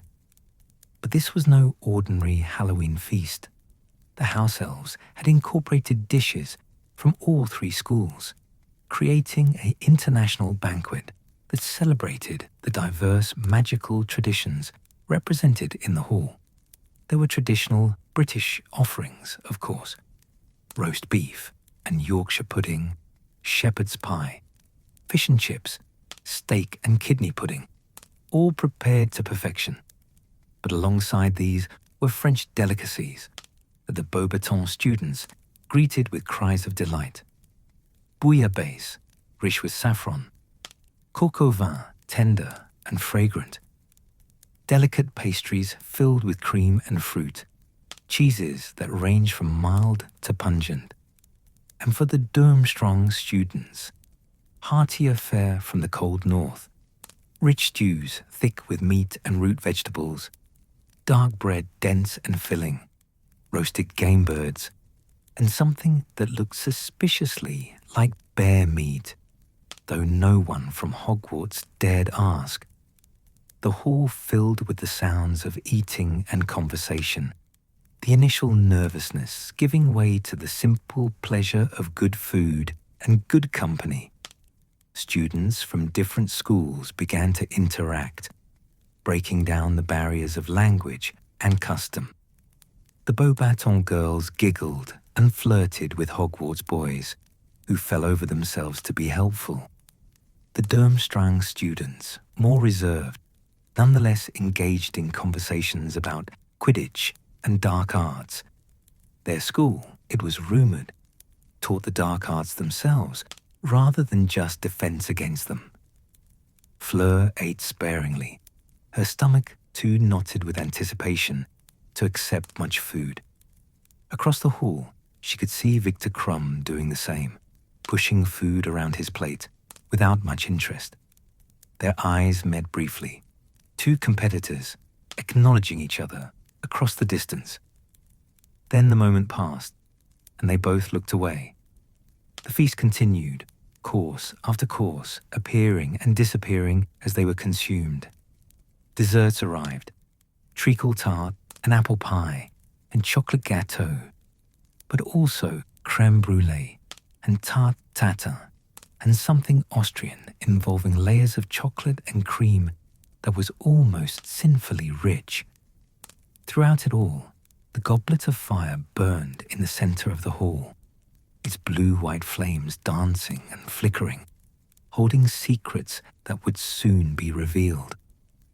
Students began to slow in their eating, conversations becoming more subdued as the reality of what was about to happen sank in. Those who had entered their names felt their hearts beating faster, their palms growing damp. Those who were just observers leaned forward in their seats, not wanting to miss a single moment of the historic selection. Finally, when even the most enthusiastic eaters had set down their forks, when the last dessert had been finished and the plates had cleared themselves, Dumbledore stood once more. The hall fell silent so quickly, it was as though someone had cast a silencing charm over the entire space. Every eye turned to the headmaster, every breath held in anticipation. "The moment has come," Dumbledore said, his voice solemn now, the earlier humor replaced by gravitas befitting the occasion. The goblet is almost ready to make its decision. When it does, it will eject the names of the 3 students it has judged most worthy to compete in the Triwizard Tournament. These 3 will become the champions of their respective schools, and they will be bound by a magical contract to compete to the best of their abilities. He paused, looking around the hall, his blue eyes serious behind his half-moon spectacles. The tournament is not to be undertaken lightly. The tasks will be dangerous. They will test not only magical skill, but courage, intelligence, and the ability to think clearly under pressure. The champions will face challenges that have, in the past, proven fatal. This is why the age restriction was put in place, not to deny glory to the young, but to protect them from dangers they might not yet be equipped to handle. The atmosphere in the hall had shifted dramatically. The earlier excitement was still there, but tempered now with a healthy dose of fear and respect for what was about to unfold. "Now," Dumbledore said, turning toward the goblet, "let us see who our champions will be." And as if responding to his words, the Goblet of Fire suddenly burned brighter, its blue-white flames shooting upward toward the enchanted ceiling, sending sparks flying in all directions. The flames danced and writhed, and within them, shadows seemed to move with purpose and intelligence. The entire hall held its breath. The selection was about to begin. The flames of the Goblet of Fire rose higher, shifting from blue-white to a deep crimson that painted the faces of every student in the great hall with flickering red light. The air itself seemed to crackle with magic, thick and heavy with anticipation. Even the ghosts had stopped their drifting, hovering motionless in mid-air, their translucent forms reflecting the goblet's strange fire. Dumbledore stood beside the goblet, his face illuminated by its glow, his expression one of intense concentration. The silence in the hall was absolute, 1,000 students holding their breath as one, waiting for the moment that would change everything. Then, suddenly, the flames turned red once more, and sparks began to fly from them. A tongue of fire shot into the air, and from it, a piece of parchment came fluttering down, spinning lazily like an autumn leaf on the wind. Dumbledore caught it with practiced ease, holding it up to read in the goblet's light. "The champion for Durmstrang," he announced, his voice carrying clearly through the silent hall, "is Victor Krum." The reaction was explosive. The Slytherin table, where the Durmstrang students sat, erupted in cheers and applause. Students jumped to their feet, pounding the table with their fists, their voices raised in triumph. Karkaroff was on his feet as well, his face split in a grin of pure satisfaction, clapping so hard his hands must surely have hurt. Victor Krum stood slowly, his face betraying no emotion beyond a slight tightening around his eyes. He had expected this, hoped for it, certainly.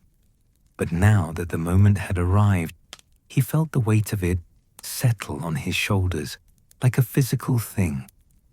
He walked toward Dumbledore with his characteristic slouch, his dark eyebrows drawn together, ignoring the applause that followed his progress through the hall.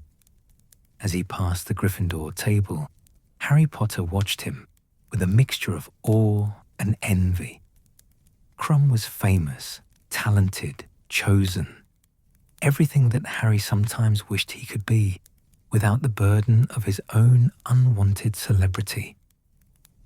Ron Weasley was on his feet, applauding wildly, his face flushed with excitement at being so close to his Quidditch hero.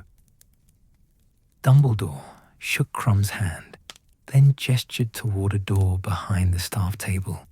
"Through there, Mr. Krum, if you please. You will wait in the next chamber." Krum nodded and walked through the door, which closed behind him with a soft click. The applause began to fade, though excited whispers continued to ripple through the crowd. The first champion had been chosen. 2 more remained. The goblet's flames returned to their blue-white brilliance, dancing and flickering as though in contemplation. The students settled back into their seats, watching with renewed intensity. The atmosphere was electric now, the earlier nervousness transformed into something sharper, more focused. Again the flames turned red. Again sparks flew. Another piece of parchment emerged from the fire, floating down more quickly this time, as though impatient to deliver its message. Dumbledore caught it, his eyes scanning the name written upon it. "The champion for Beauxbatons," he declared, his voice warm with approval, "is Fleur Delacour." The Ravenclaw table, where the Beauxbatons students had been seated, erupted with almost as much enthusiasm as the Durmstrang students had shown. But the sound was different, higher, more musical, with the girls embracing each other and calling out congratulations in rapid French. Madame Maxime had risen to her full, impressive height, her enormous hands clasped together, her face showing rare emotion. Fleur stood with considerably more grace than Crumb had shown, her silvery hair catching the light like a waterfall of moonbeams. Her face was composed, serene, showing none of the nervousness she had felt earlier. This was what she had worked for, what she had hoped for, and now that the moment had arrived, she would meet it with dignity. She walked through the hall with her head held high, her silk robes whispering around her ankles. As she passed, many of the boys and some of the girls watched her with expressions of dazed admiration. Fleur was used to this, had learned to ignore it, but tonight she allowed herself a small, satisfied smile. Let them admire. Soon they would have her magical prowess to admire as well. She shook Dumbledore's hand, curtsied slightly to acknowledge the applause, and passed through the door behind the staff table to join Victor Crumb in the chamber beyond. 2 champions chosen. 1 remained. The tension in the hall had reached almost unbearable levels. The Hogwarts students were on the edges of their seats, every house hoping that one of their own would be selected. Would it be a Gryffindor, brave and daring, a Slytherin, cunning and ambitious, a Ravenclaw, clever and wise, or perhaps a Hufflepuff, loyal and hard-working, ready to prove that their house was not to be underestimated? The Goblet of Fire seemed to sense the anticipation. Its flames danced higher, swirling in complex patterns that hurt the eyes to follow. The blue-white light intensified until it was almost painful to look at directly, casting the entire hall in an otherworldly glow that made everything seem unreal, dreamlike. And then, for the 3rd time, the flames turned red. Sparks shot upward like fireworks, and a piece of parchment emerged, fluttering down with agonizing slowness. Every eye in the hall followed its descent. Every heart beat faster. Every breath was held. Dumbledore caught it, and a smile spread across his face, a genuine smile of pleasure and, perhaps, a touch of relief. "The Hogwarts champion," he announced, his voice ringing with pride, "is Cedric Diggory." The noise that erupted from the Hufflepuff table was deafening. Cedric's housemates leapt to their feet as one, screaming and cheering with a volume that shook the enchanted ceiling. Students from other houses joined in. Cedric was popular, well-liked, the kind of student everyone respected. Even the Slytherins, though less enthusiastic, offered polite applause. Cedric himself looked stunned. His handsome face broke into a wide grin of pure, unfiltered joy as his friends pounded him on the back and pulled him to his feet. He had hoped, of course, he wouldn't have entered his name otherwise, but to actually be chosen to represent Hogwarts in front of the entire school was beyond anything he had imagined. He made his way through the crowd, shaking hands, accepting congratulations, his grey eyes bright with excitement. As he passed the Gryffindor table, Harry caught his eye and offered a genuine smile. Cedric was a good choice, talented, kind, exactly the kind of person who should represent their school. Cedric shook Dumbledore's hand, the headmaster's grip firm and warm with approval. "Well done, my boy. Well done indeed. Through the door, if you please." Cedric disappeared through the same door that had swallowed Crumb and Fleur, and the applause continued for several moments after he was gone. The Hufflepuffs were beside themselves with pride. For once, their house had been chosen first, had been recognized for something beyond loyalty and hard work. One of their own would compete for glory, and they would support him with everything they had. As the applause finally began to die down, Dumbledore raised his hands for silence. His expression was one of satisfaction, his blue eyes twinkling with their familiar humor. "Excellent," he declared. "We have our 3 champions. I am sure I can count on all of you to give your full support to your house champion when the time comes. But I also hope that you will extend that support to the champions of Beauxbaton and Durmstrang as well. They are our guests, and they deserve our respect and encouragement." He paused, looking around the hall with an expression of benevolent authority. "The tournament will begin after the Christmas holidays, giving our champions time to prepare for the first task. The nature of the tasks will remain secret. Each champion must face them without prior knowledge, relying on their skill, courage, and quick thinking. This is part of the ancient tradition of the Triwizard Tournament, and it will be honored in full." The students were listening raptly now, absorbing every word. This was real. This was happening. Their school was hosting the Triwizard Tournament, and they would witness feats of magic that most witches and wizards only read about in books. "And now," Dumbledore continued, "I think it is time." But he never finished his sentence. The Goblet of Fire, which should have been dormant now that his task was complete, suddenly blazed to life once more.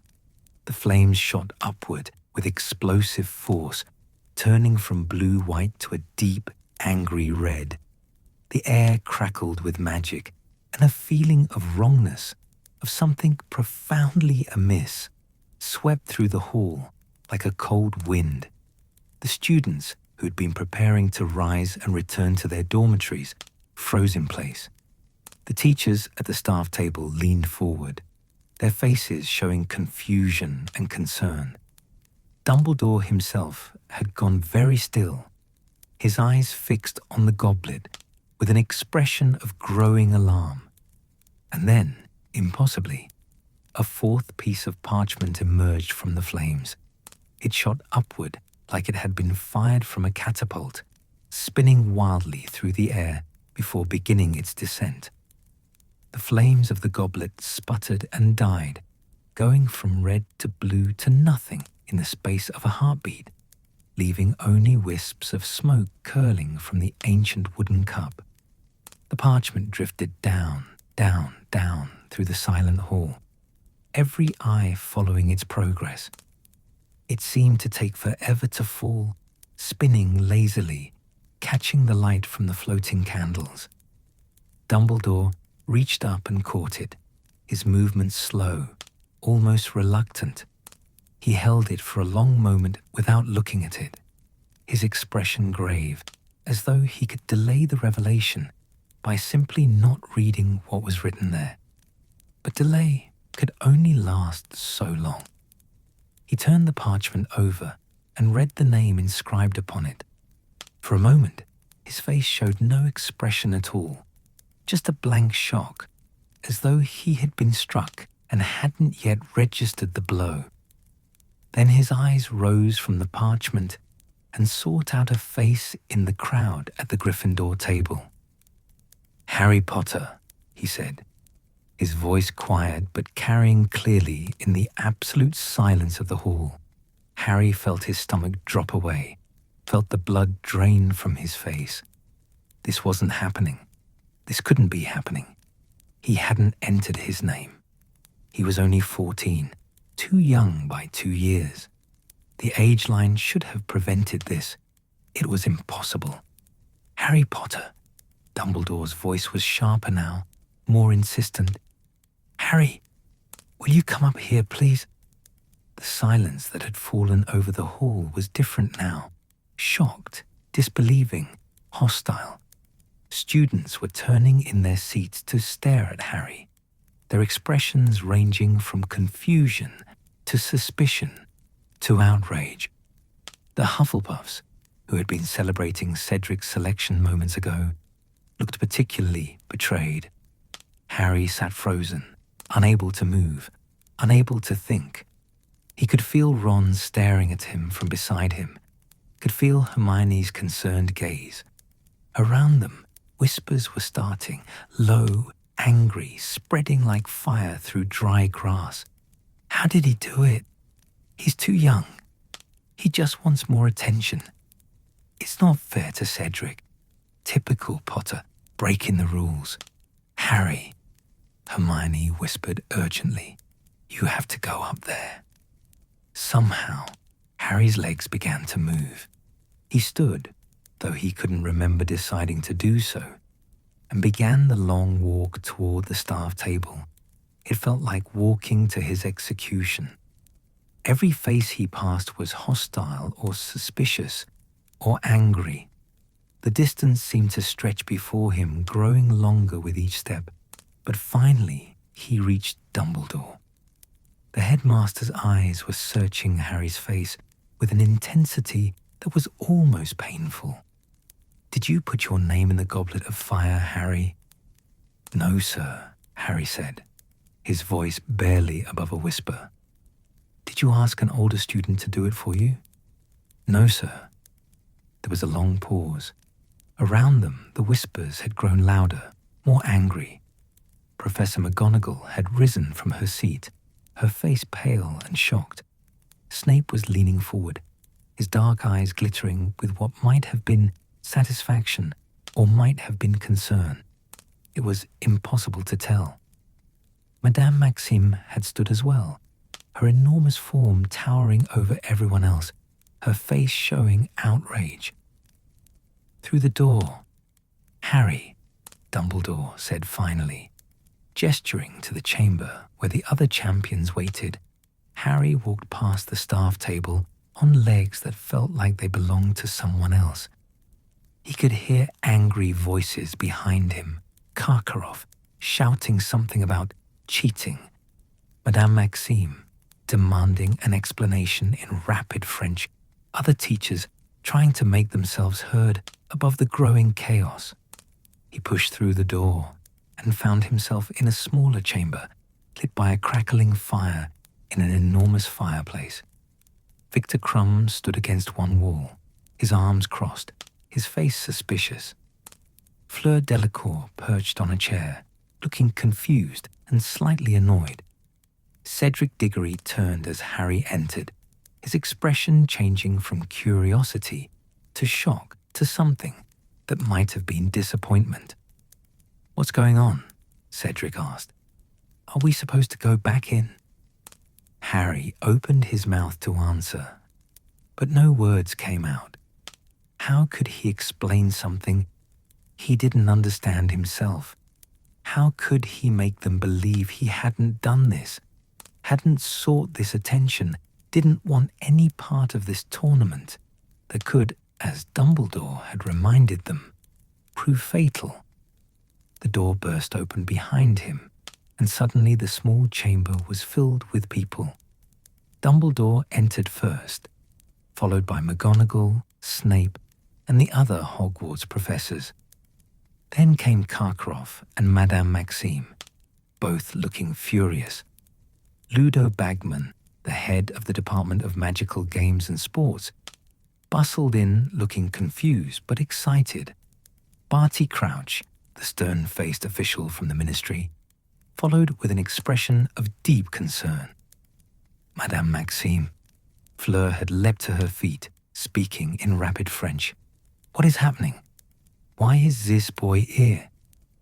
I would very much like to know that myself, Karkaroff said coldly, his eyes fixed on Dumbledore with an expression of deep suspicion. This is supposed to be a competition between 3 schools, not 4. And the champions are supposed to be of age. There must be some mistake, McGonagall said, her voice tight with controlled emotion. The goblet cannot have selected a 4th champion. It is bound by ancient magic to choose only 3. And yet, it has chosen 4, Barty Crouch said quietly. His face was grave, deeply troubled. The Goblet of Fire is a powerful magical artifact, binding in its decisions. If it has expelled Harry Potter's name, then he is bound by a magical contract to compete. This is cheating. Madame Maxime's voice was shrill with outrage. It is not fair. Hogwarts as 2 champions. I didn't enter, Harry said, his voice rising despite his best efforts to stay calm. I didn't put my name in the goblet. I don't know how this happened. Oh, don't give me that, Karkaroff snapped. Someone entered your name, and I would very much like to know who and why. This gives Hogwarts an unfair advantage. If someone entered Harry's name, Dumbledore said, his voice cutting through the chaos like a knife, then they did so with the intention of harming him, not helping Hogwarts. The tournament is dangerous, potentially deadly. Someone wants Harry to compete, and I very much doubt it is for reasons that have anything to do with school pride or glory. This brought a sudden, shocked silence. The implications of Dumbledore's words hung in the air like smoke. If someone had deliberately entered Harry's name against his will, forcing him into a dangerous competition, why? What was the purpose? Who would benefit? Nevertheless, Crouch said, his voice heavy with regret, the magical contract is binding. Harry Potter's name came from the Goblet of Fire. He is therefore obligated to compete in the Triwizard Tournament. There is no way around it. Harry felt the room spin around him. This couldn't be happening. This was supposed to be Cedric's moment, Hogwarts' moment to celebrate their champion. Instead, it had become something twisted and wrong, something that made him feel sick to his stomach. Cedric was staring at him with an expression Harry couldn't quite read. Crumb's face was closed off, suspicious. Fleur looked confused and angry. And Harry just wanted to disappear, to wake up and find this was all a terrible nightmare. But it wasn't a nightmare. The Goblet of Fire had spoken, and its word was law. Harry Potter, at 14 years old, 2 years too young and completely unwilling, had become the 4th champion in a tournament designed for 3. And somewhere in Hogwarts Castle, someone was watching and waiting, their plan, whatever it was, set in motion. Someone who wanted Harry in this tournament badly enough to find a way past ancient magical protections, past the age line, past every safeguard Dumbledore had put in place. Someone who wanted Harry Potter to compete in tasks that had, in the past, killed their participants. The Halloween feast had ended in chaos and confusion. The celebration turned sour by this impossible development. As arguments continued in the chamber, Karkaroff demanding investigation, Maxime insisting on withdrawing her student, Dumbledore trying to maintain order, Harry stood silent, feeling smaller and more helpless than he had in years. The Goblet of Fire had made his choice. 4 champions instead of 3, and Harry Potter, bound by magic he didn't understand, to compete in a tournament he had never wanted to enter. And the worst part, the part that made Harry's heart sink, even as angry voices swirled around him, was the look on Cedric's face. Disappointment mixed with suspicion, as though even Hogwarts' own champion didn't quite believe that Harry hadn't somehow arranged this himself. Halloween 1994 would be remembered for many things, but mostly for this. The night the Goblet of Fire broke its ancient pattern, the night a 4th name emerged from flames that should have been dormant, the night Harry Potter's life took yet another turn toward danger and darkness. And in the great hall beyond, students filed out in confused groups, whispering and speculating, the warmth of celebration replaced by cold suspicion and fear. For if the Goblet of Fire could be fooled, if ancient magic could be subverted, then what else at Hogwarts was not as safe as they had believed? The castle settled into an uneasy silence as midnight approached, and somewhere in its depths, something ancient and malevolent smiled at the success of its carefully laid plans. The morning of October 31st, 1995, dawned cold and grey over Hogwarts, and inside the castle, the atmosphere matched the cheerless sky. For this was Halloween during Dolores Umbridge's reign as High Inquisitor, and even the most beloved of Hogwarts traditions could not escape her particular brand of oppressive control. In the Gryffindor girls' dormitory, Hermione Granger woke early, as she had been doing for weeks now. Sleep came fitfully these days, interrupted by anxiety dreams, the constant worry that seemed to have taken up permanent residence in her chest. She lay in her 4-poster bed, listening to the soft breathing of her roommates, Lavender Brown, Parvati Patil, and the others, and tried to summon enthusiasm for the day ahead. Halloween. Once, it had been something to look forward to. The feast, the decorations, the sense of magic made manifest in pumpkins and candles and celebration. But this year, everything felt different. Everything felt wrong. She rose quietly, not wanting to wake the others, and dressed in her school robes with mechanical precision.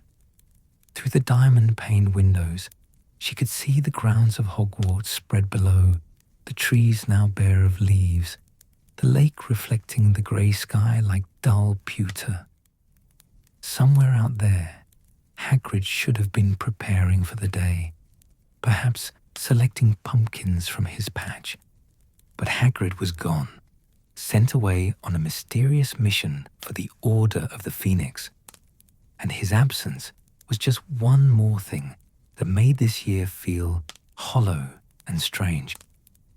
Down in the common room, she found Harry Potter already awake, sitting by the dying embers of last night's fire, staring into the ashes with the distant expression that had become all too familiar. He looked tired, she thought, with a pang of concern. Dark circles under his eyes, his hair more disheveled than usual, his shoulders hunched as though bearing a weight too heavy to carry. Couldn't sleep either? She asked quietly, settling into the chair beside him. Harry shook his head. Dreams again. Same ones. Hermione didn't need to ask what he meant. Harry's scar had been hurting more frequently, his connection to Voldemort, a connection that most of the wizarding world refused to believe existed, growing stronger. The dreams he had were not mere nightmares, but something far more sinister. Visions, glimpses into the Dark Lord's mind, windows into a consciousness twisted by evil and obsessed with power. You should tell Dumbledore, Hermione said, not for the first time. I can't get near Dumbledore, Harry replied, his voice flat. He's been avoiding me since the start of term. You know he has. It was true, and it troubled Hermione deeply. For reasons she couldn't fathom.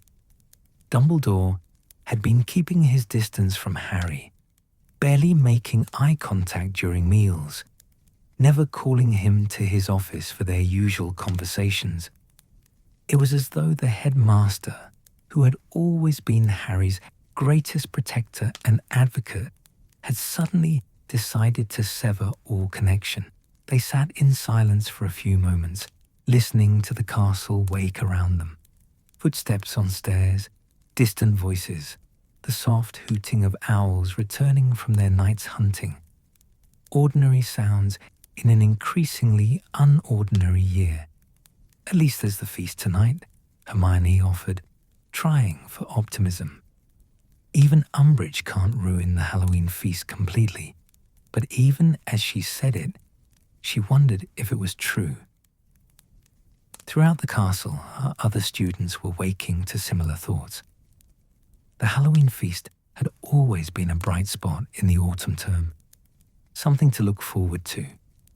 But this year the anticipation was muted, dulled by the oppressive atmosphere that had settled over Hogwarts, like a suffocating blanket.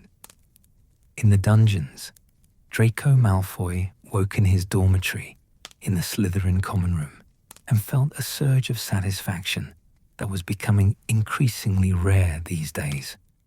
His mother's letters had been full of news about the Ministry, about how Fudge was finally taking proper action against the undesirables who claimed you-know-who had returned. And Umbridge, blessed, wonderful Umbridge, was making life at Hogwarts exactly as it should be, orderly, controlled, with proper respect for authority. He dressed quickly, eager to get to the Great Hall.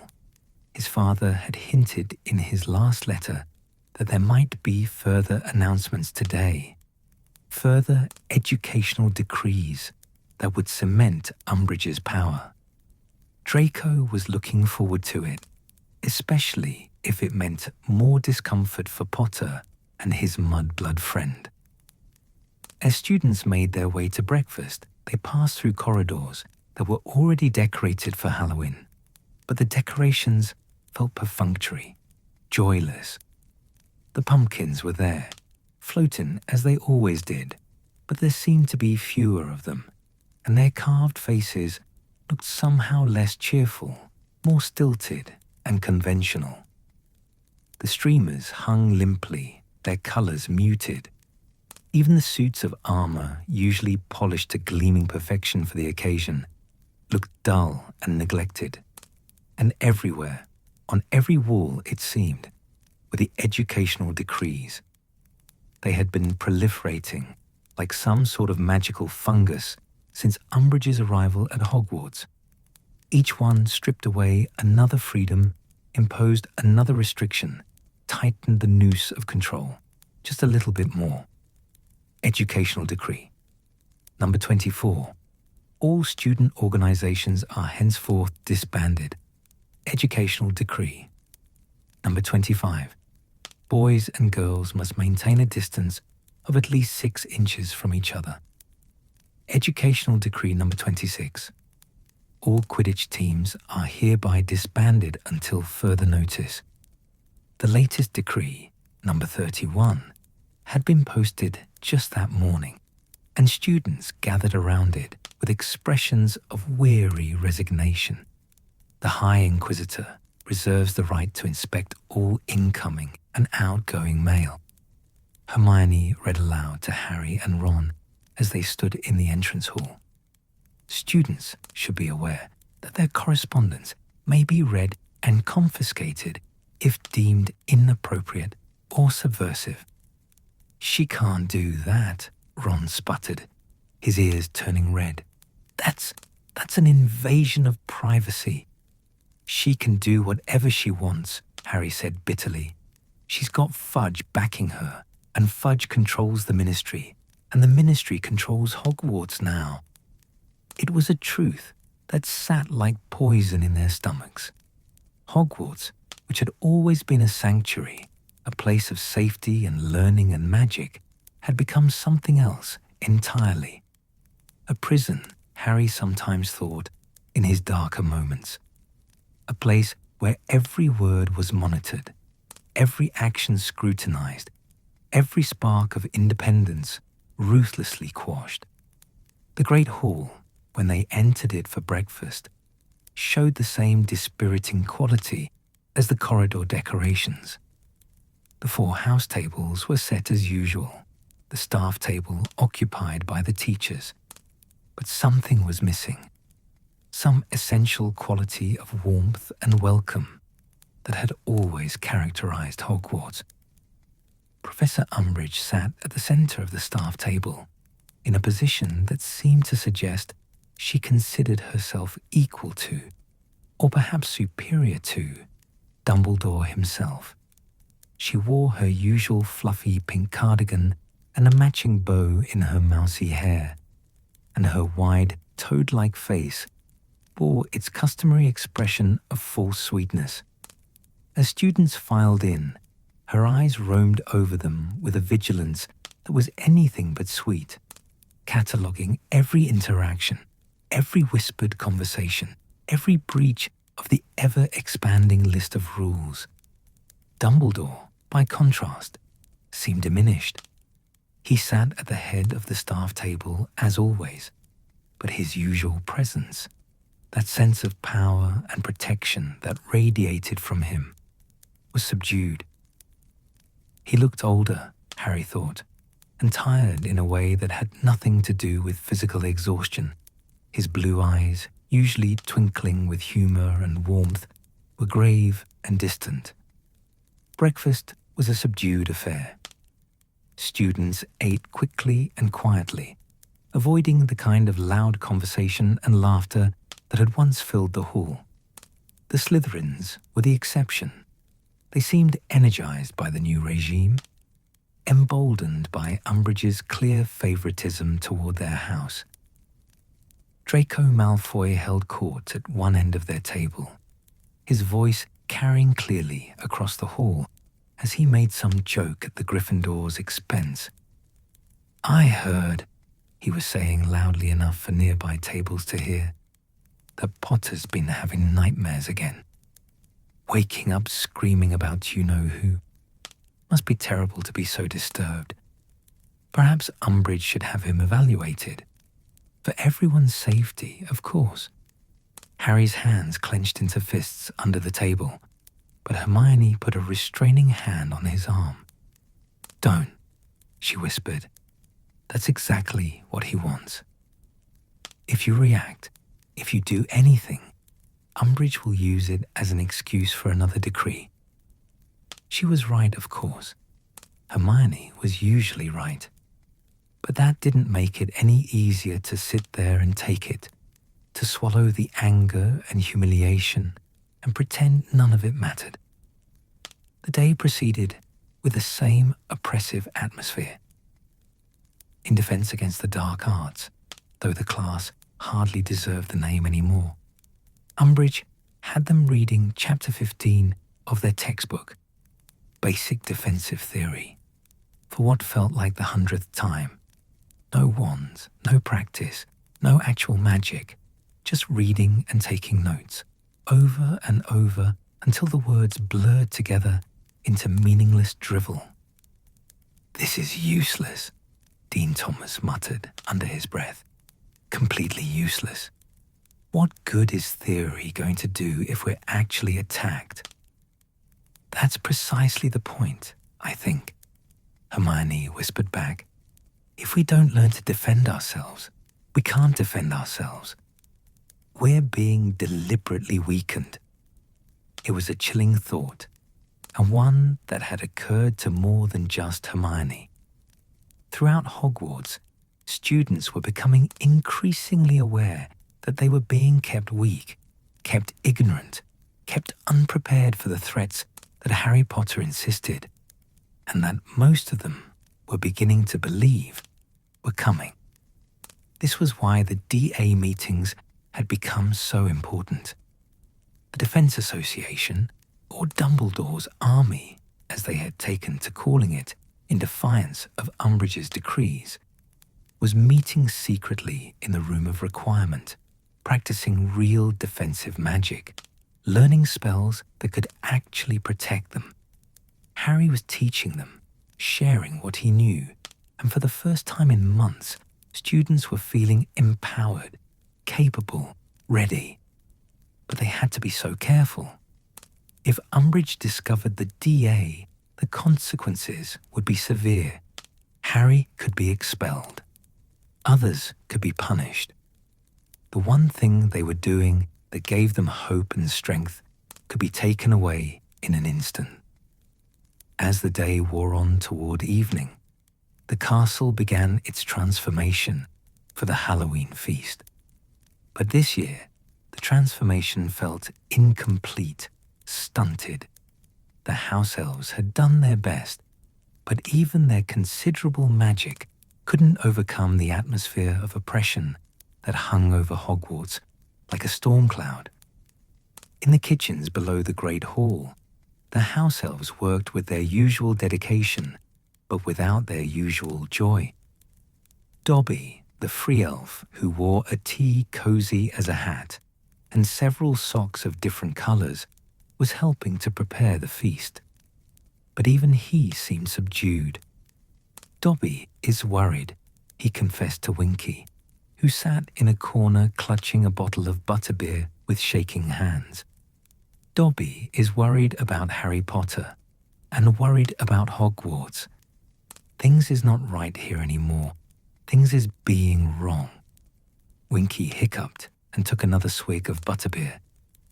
Everything is being wrong since Mr. Crouch died, she slurred. Everything is being terrible. Above them, students were making their way to the Great Hall for the feast. The usual excited chatter was absent, replaced by quiet conversation and furtive glances. Everyone was on edge, aware that any moment of relaxation, any display of excessive happiness, might be viewed as inappropriate by their pink-clad inquisitor. The Great Hall, when Harry entered it with Ron and Hermione, was decorated as it always was for Halloween, but the effect was somehow wrong. The 1,000 floating pumpkins were there, their carved faces flickering with candlelight, but their arrangement seemed rigid, orderly, stripped of the wild, magical chaos that usually characterized the display. The streamers hung in precise lines rather than flowing organically through the space. The live bats that usually swooped between the decorations had been reduced in number. Perhaps Umbridge had decided they were unhygienic or dangerous or somehow subversive. Even the enchanted ceiling, which usually reflected the night sky in all its glory, seemed muted. The stars were there, the moon was there, but they lacked their usual brilliance, as though the very magic of Hogwarts was being drained away by the oppressive force of Umbridge's presence. The students took their seats, house by house, and waited. The staff table filled with teachers, most of whom looked as unenthusiastic about the feast as the students felt. Professor McGonagall's lips were pressed into a thin line of disapproval. Professor Flitwick looked smaller and more hunched than usual. Even Hagrid's chair remained empty. He was still away, and no one knew when or if he would return. Umbridge, of course, looked delighted. She sat in her place with a satisfied smile on her toad-like face, her stubby fingers clasped together, her eyes roaming over the assembled students with the vigilance of a prison warden counting inmates. When everyone was seated, Dumbledore stood. The hall fell silent, and for a moment, just a moment, something of the old magic stirred. Dumbledore's presence even diminished as it was. still commanded respect and attention. "Welcome," he said, his voice lacking its usual warmth, "to our Halloween feast. Let us hem." The horrible, forced cough cut through Dumbledore's words like a knife through silk. Every student in the hall stiffened. That cough had become the sound of oppression, the auditory signal that something unpleasant was about to happen. Umbridge had stood, her pink figure rising beside Dumbledore like a poisonous mushroom growing next to an ancient oak tree. "Thank you, Headmaster," she said, her high, girlish voice dripping with false sweetness. "I thought this might be an appropriate moment to share some news with the students." Dumbledore sat down slowly, his expression unreadable. Around the hall, students exchanged nervous glances. News from Umbridge was never good news. "As you all know," Umbridge continued, her smile widening, "the Ministry of Magic is deeply concerned about the standards of education here at Hogwarts. The High Inquisitor position was created to ensure that these standards are maintained and, where necessary, improved." She paused, letting her words sink in, her eyes scanning the hall with evident satisfaction.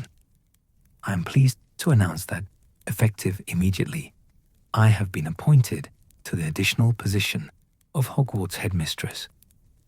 The silence that followed was absolute, broken only by a soft, choked sound from Professor McGonagall. Harry felt as though he had been punched in the stomach. Ron had gone pale. Hermione's eyes were wide with horror. "Professor Dumbledore," Umbridge continued, her voice sickeningly sweet, "has been temporarily relieved of his duties pending a full investigation by the Ministry into certain irregularities in the school's administration. I am sure we can all appreciate the Ministry's concern for student welfare and educational standards." She sat down, still smiling that horrible smile, while the hall erupted in chaos. Students were on their feet, shouting, demanding explanations. The teachers at the staff table looked shocked, all except Snape, whose expression was carefully neutral, and McGonagall, whose face had gone white with rage. Dumbledore himself rose slowly. He looked around the hall, and for just a moment his eyes found Harry's. In that brief glance, Harry saw sadness, determination, and something that might have been apology. "I believe," Dumbledore said, his voice cutting through the noise with effortless authority, "that it would be best if the feast proceeded as planned. We can discuss administrative matters at a more appropriate time." He sat down, and almost against their will, the students did the same. The food appeared on the tables: roast chicken and beef, potatoes and vegetables, pies and puddings. But few had any appetite. The feast that should have been a celebration had become a wake, mourning the death of Hogwarts as they had known it. Harry pushed food around his plate, unable to eat. Around him, students did the same, their voices low and frightened. Even the Slytherins seemed unsettled. This was more than they had bargained for. Umbridge as High Inquisitor was one thing, but Umbridge as headmistress? It was unthinkable. And yet it had happened. As the feast dragged on, joyless, oppressive, a mockery of what it should have been, Harry found his eyes drawn again and again to Dumbledore. The headmaster sat quietly, eating nothing, his long fingers steepled before him, his blue eyes distant. He looked, Harry thought, like a man who had expected this, who'd been preparing for it, but who found the reality no less painful for being anticipated. The ghost drifted through the hall, but even they seemed subdued. Nearly Headless Nick, passed through the Gryffindor table without his usual cheerful greetings. The fat friar looked worried. Even the bloody Baron, usually so intimidating, seemed to glide through the shadows with something approaching sorrow. When the feast finally ended, the desserts barely touched, the usual post-feast contentment entirely absent, students filed out of the great hall in near silence. The corridors that should have been filled with excited chatter were quiet, broken only by whispers and the soft sound of footsteps on stone. In the Gryffindor common room, students gathered in small, worried clusters. Fred and George Weasley, usually the source of humour and mischief, sat by the fire with grim expressions, discussing what this meant, what could be done. The younger students looked frightened, unsure of what was happening, but sensing that it was nothing good. Harry, Ron, and Hermione sat in their usual corner, speaking in low voices. "This is it," Harry said quietly. "This is what Voldemort wanted. The Ministry's completely compromised. Fudge has handed Hogwarts over to one of the most horrible people I've ever met. And there's nothing—" "There is something," Hermione interrupted, her voice fierce despite its quietness. "There's the DA. There's us. We can't give up, Harry. That's exactly what they want us to do." "She's right," Ron added, though his face was pale. "We've got to keep fighting, keep learning, keep preparing, because when you know who does make his move, and he will, we need to be ready." Harry looked at his friends, loyal, brave, willing to stand with him no matter what came, and felt a surge of gratitude that momentarily pushed back the despair. Outside, night had fallen completely. Halloween 1995 was ending. Not with celebration, but with oppression. Not with joy, but with fear. The castle that had always been a home, a sanctuary, a place of magic and wonder, had become something else entirely. But in the room of requirement, hidden from prying eyes and protected by ancient magic, students had been learning to fight back. They had been practicing defensive spells, learning to protect themselves and others, preparing for a war that most of the wizarding world refused to believe was coming. And in dormitories throughout Hogwarts, students lay awake in their beds, thinking about what had happened, what it meant, what they could do. They were frightened, yes, but they were also angry. They were young, but they were not powerless. Umbridge could make decrees, could impose rules, could even take Dumbledore's title. But she could not extinguish the spirit of Hogwarts, could not break the bonds of friendship and loyalty that connected the students, could not stop the magic that ran through the very stones of the castle, older and deeper than any Ministry authority. Halloween under Umbridge's rule had been a grim affair, stripped of joy and celebration. But it had also been a rallying point, a moment when students realized that they would have to fight for the Hogwarts they loved, for the freedom to learn and grow and practice magic without oppression. The war that Harry had been warning about was coming.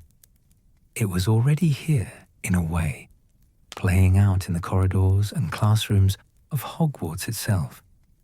And when it finally broke into open conflict, when Voldemort finally revealed himself and the Death Eaters emerged from hiding, these students, trained in secret, united by shared resistance, hardened by months of oppression, would be ready. Or at least as ready as anyone could be for what was coming. Dear listener, we have journeyed together through many Halloween nights at Hogwarts, each one a thread in the great tapestry of the castle's history. Now, as our story draws toward its gentle close, let us reflect on these moments, on what they meant, and on how the magic of Halloween, both light and dark, wove itself into the very fabric of the wizarding world. Take a deep breath now, and let your body settle more deeply into comfort. Release any tension you might be holding in your shoulders, in your jaw, in your hands. We're approaching the end of our tale, and the ending, like all good endings, brings peace and understanding, a sense of completion that allows the mind to rest and the spirit to settle into sleep. Halloween at Hogwarts was never just a celebration. It was a mirror, reflecting the state of the magical world beyond the castle's protective walls. In times of peace, it shone with joy and abundance, floating pumpkins and feasts that lasted for hours, laughter echoing from the enchanted ceiling, students safe in the knowledge that the darkest thing they might encounter was a mischievous ghost or a prank gone slightly awry. But in times of danger, Halloween became something else entirely. It became a stage upon which the great dramas of the age played out. A troll lumbering through corridors, sent, though few knew it then, by a professor harboring the Dark Lord himself within his very soul. A cat petrified and a chamber opened, ancient evil stirring after 50 years of slumber. A goblet tampered with, a boy forced into mortal danger by an enemy masquerading as a friend. A school brought under the control of a ministry too blind or too corrupt to see the truth of what was coming. These Halloween nights were turning points, moments when the comfortable routine of school life was shattered by intrusions of larger, darker forces. And yet, even in the darkest of these moments, there was magic of a different kind. The magic of friendship, of loyalty, of young people choosing to stand together against fear. Consider, if you will, that first Halloween when Harry Potter and Ron Weasley, barely friends at that point, certainly not the inseparable companions they would become, chose to run toward danger rather than away from it. They could have followed their classmates to the dormitories, could have left Hermione Granger to face the troll alone, but they didn't. And in that choice, in that moment of courage and compassion, a friendship was forged that would eventually help save the wizarding world. Or think about Harry attending nearly Headless, Nick's Deathday party, missing the Halloween feast out of loyalty to a ghost who had shown him kindness. It was a small thing, perhaps, in the grand scheme of events, but it spoke to something essential about Harry's character, his capacity for empathy, his willingness to value friendship over comfort, his understanding that kindness mattered even when offered to those who had already passed beyond life. And after that party, when they discovered Mrs. Norris petrified and hanging from a wall, when fear swept through Hogwarts like a cold wind, students had to choose how they would respond. Would they turn on each other, seeking someone to blame, or would they stand together against the unknown threat? The choices made in those dark weeks, some noble, some fearful, some self-serving, revealed the true character of the castle's inhabitants. The Goblet of Fire ceremony was perhaps the most dramatic of all these Halloween nights, the moment when ancient magic was subverted, when rules were broken, when forces beyond anyone's understanding manipulated events to place Harry Potter in mortal danger. That night revealed the vulnerability of even the most powerful magical protections, the reality that evil could find ways around any barrier, could corrupt even the most sacred traditions. But it also revealed something else. In the days and weeks that followed, when Harry was shunned by many of his fellow students, when even his best friend briefly turned away in hurt and jealousy, there were still those who stood by him. Hermione's unwavering loyalty, Cedric Diggory's eventual understanding, even Neville Longbottom's quiet support. These small acts of faith and friendship sustained Harry through one of the darkest periods of his school years. And then there was Halloween, under Umbridge's rule, when the very spirit of Hogwarts seemed to be suffocating under the weight of oppressive control. That feast, joyless, muted, stripped of everything that made Halloween at Hogwarts special, might have been the most frightening of all. For what is more terrifying than the loss of freedom, the erasure of joy, the transformation of a home into a prison? Yet even then, even in that darkness, resistance was growing. In secret rooms and whispered conversations, students were learning to fight back. They were discovering that power could be resisted, that authority could be questioned, that even in the face of overwhelming control, the human spirit, or in this case, the magical spirit, could not be entirely suppressed. These Halloween nights, dear listener, were more than just moments in the lives of a few students.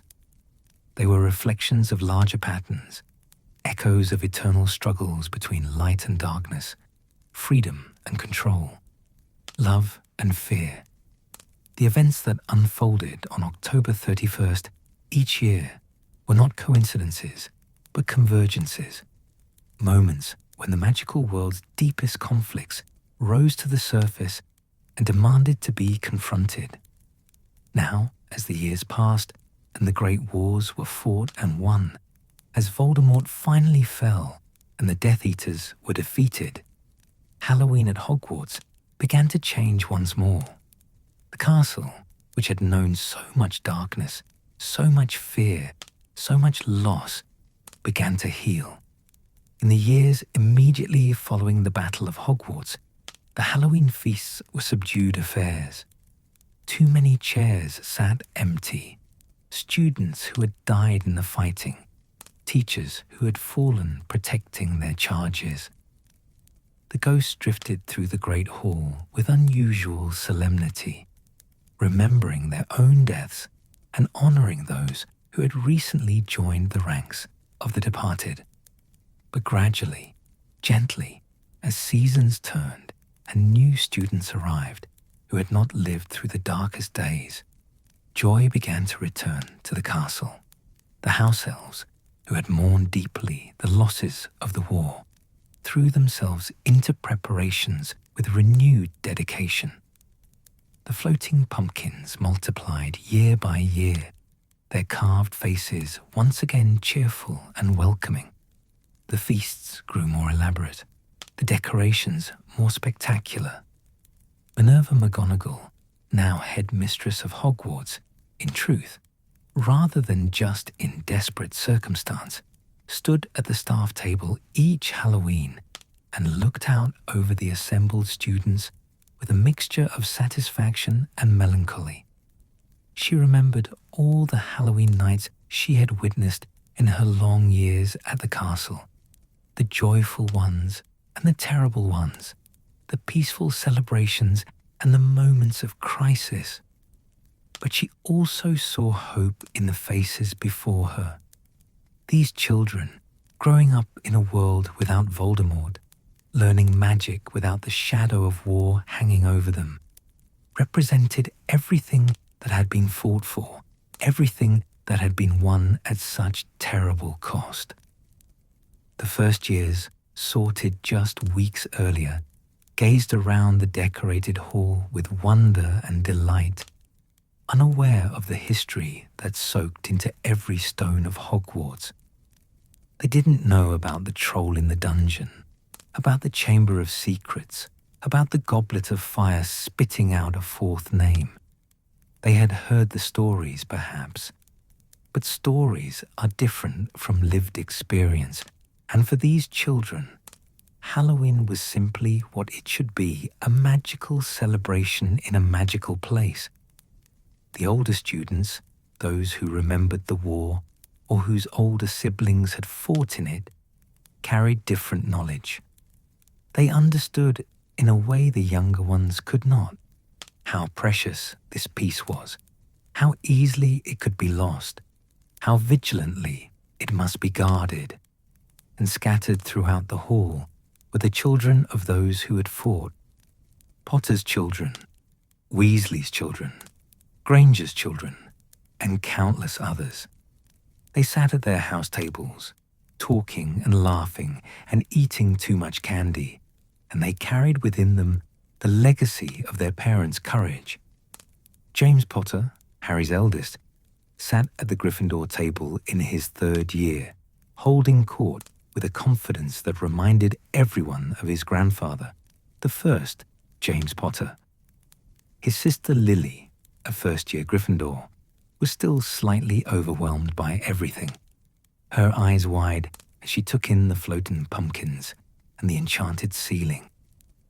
And young Albus Severus sorted into Slytherin, much to his own surprise and initial dismay, sat at the green and silver table and slowly learned that his house was not defined by its darkest members, but by all who had worn its colours with honour.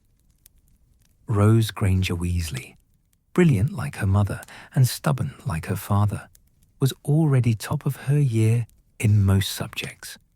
Hugo, her younger brother, was in his 1st year and still getting lost in the moving staircases, but he navigated them with cheerful determination. And there were others.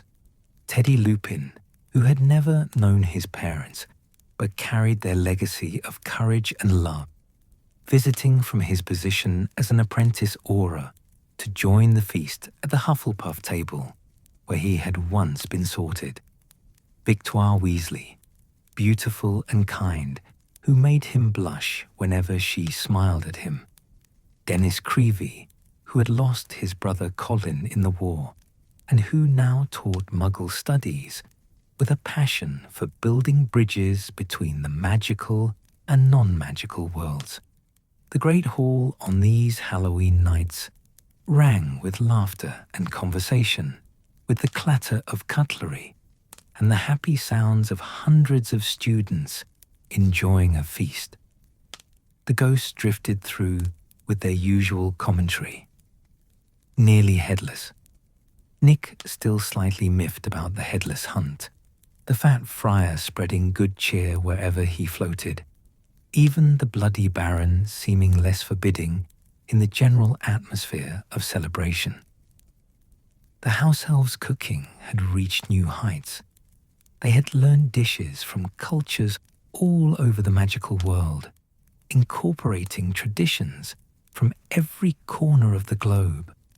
The tables groaned under the weight of British roasts and French pastries, Asian curries and African stews, South American empanadas and Australian meat pies. It was a feast that celebrated not just Halloween, but the diversity and unity of the magical community, a reminder that they were all stronger together than divided. And when the feast ended, when students filed out of the Great Hall with full stomachs and happy hearts, when they made their way through corridors lit by torchlight and starlight filtering through high windows, they were safe, protected, free to learn and grow and discover magic in all its forms. The portraits on the walls watched them pass and remembered other Halloween nights, other students who had walked these halls. Dumbledore's portrait in the headmistress's office looked down on McGonagall as she returned from the feast and nodded with satisfaction. Another successful Halloween, Minerva, his painted image would say. Another year of peace and learning. We did well in the end. And McGonagall, who had lived through so much, who had seen students grow and fight and sometimes die, who had stood firm through the darkest times, would allow herself a small smile and agree. Yes, Albus, we did well. But Halloween at Hogwarts was not just about the living. The ghosts, too, celebrated in their own fashion, remembering the traditions of centuries past. Nearly Headless Nick, after that infamous 500th Deathday party, had continued to hold such gatherings every decade or so, each one slightly less gloomy than the last. He had made peace in his own way, with never being admitted to the Headless Hunt. After all, he had something they did not, the affection and respect of generation after generation of Gryffindor students. The Grey Lady, that sad spirit who had once been Helena Ravenclaw, drifted through the castle on Halloween nights and thought about the secrets she had kept for so long. She had told Harry Potter where to find her mother's diadem, had helped him in his quest, even though it meant revealing her own shame and sorrow. That conversation, that confession, had somehow lightened her burden. She still chose to remain at Hogwarts rather than moving on, but she did so now with less anguish, more acceptance. Even Moaning Myrtle, still haunting her bathroom, found Halloween somewhat more bearable these days. Students had become kinder to her over the years. Perhaps the war had taught them something about empathy, about the value of every soul, even those as difficult and annoying as Myrtle could be. She still flooded toilets when particularly upset, but the occasions for such upset were growing fewer. The castle itself seemed to breathe easier in these years of peace. The moving staircases shifted with more predictability, as though they no longer felt the need to confuse and disorient. The portraits were chattier, friendlier, more willing to help lost students find their way. Even the Forbidden Forest, while still forbidden and still dangerous, seemed somehow less menacing, its shadows holding mystery rather than threat. Hagrid, back in his hut on the grounds, raised his pumpkins with pride each year, and they grew to enormous sizes, their orange skins gleaming in the autumn sun. He would bring the best ones to the castle for Halloween, working with the house elves to position them throughout the great hall, his half-giant strength allowing him to maneuver even the largest specimens with ease. "Happy Halloween, Fang," he would say to his dog as they sat by the fire on October 31st, after the feast had ended and the students had returned to their dormitories. Another good year, eh? Another good year. And in Hogsmeade Village, just down the road from the castle, the Three Broomsticks would be full of celebrating witches and wizards, Madame Rosmerta serving butterbeer and fire whiskey to customers who raised their glasses to absent friends, to victories hard won, to peace that had been earned through sacrifice. The magical world, like the non-magical one, had learned that peace was not the absence of conflict, but the presence of justice, the hard work of building and maintaining a society where all were valued, where power was not concentrated in the hands of the few, where differences were celebrated rather than feared. Halloween became, in these years of peace, a symbol of that hard-won wisdom. It was a night when the magical community came together to celebrate, to remember, to honor both the living and the dead, to acknowledge that darkness existed but did not have to triumph, that fear was real but did not have to rule. And now, dear listener, as our journey through these Halloween nights comes to its end, let us take a moment to reflect on what we have learned, on what these stories have shown us about magic, about courage, about the power of choice and friendship and love. We have seen that even the most frightening moments, A troll in a bathroom, a cat petrified on a wall, a name emerging from flames that should have been dormant, can be survived, can be overcome, can even become the foundations for growth and strength. We have seen that loyalty matters, that showing up for a ghost's Deathday party, or standing by a friend when the entire school turns against them, are not small things, but essential things, the building blocks of a life lived with integrity and compassion.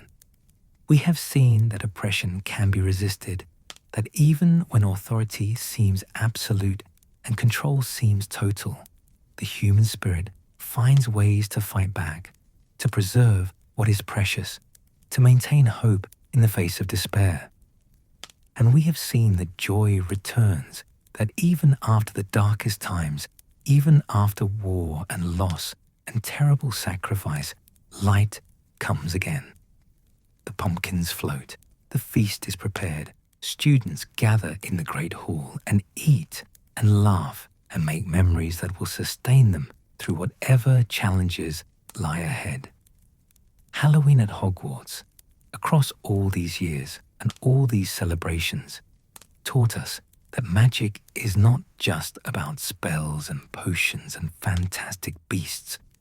It is about the connections we forge, the choices we make, the courage we summon when faced with darkness, the love we offer freely even when doing so makes us vulnerable. The castle stands still on its cliff above the lake, as it has stood for 1,000 years and will stand for 1,000 more. The stars wheel overhead in their eternal dance, reflected in the enchanted ceiling of the great hall. The ghosts drift through corridors where countless students have walked before, and countless more will walk in years to come. And every October 31st, as autumn deepens and the veil between worlds grows thin, Hogwarts transforms once more. The pumpkins float and flicker. The feast appears in all its abundance. Young witches and wizards gather to celebrate, and for a few hours, all is right with the world. The legacy of those earlier Halloween nights, the courage shown in the face of a troll, the loyalty demonstrated at a ghost's party, the resilience displayed when evil struck and when oppression descended, lives on in the stones of the castle, in the traditions maintained, in the stories told to new generations of students.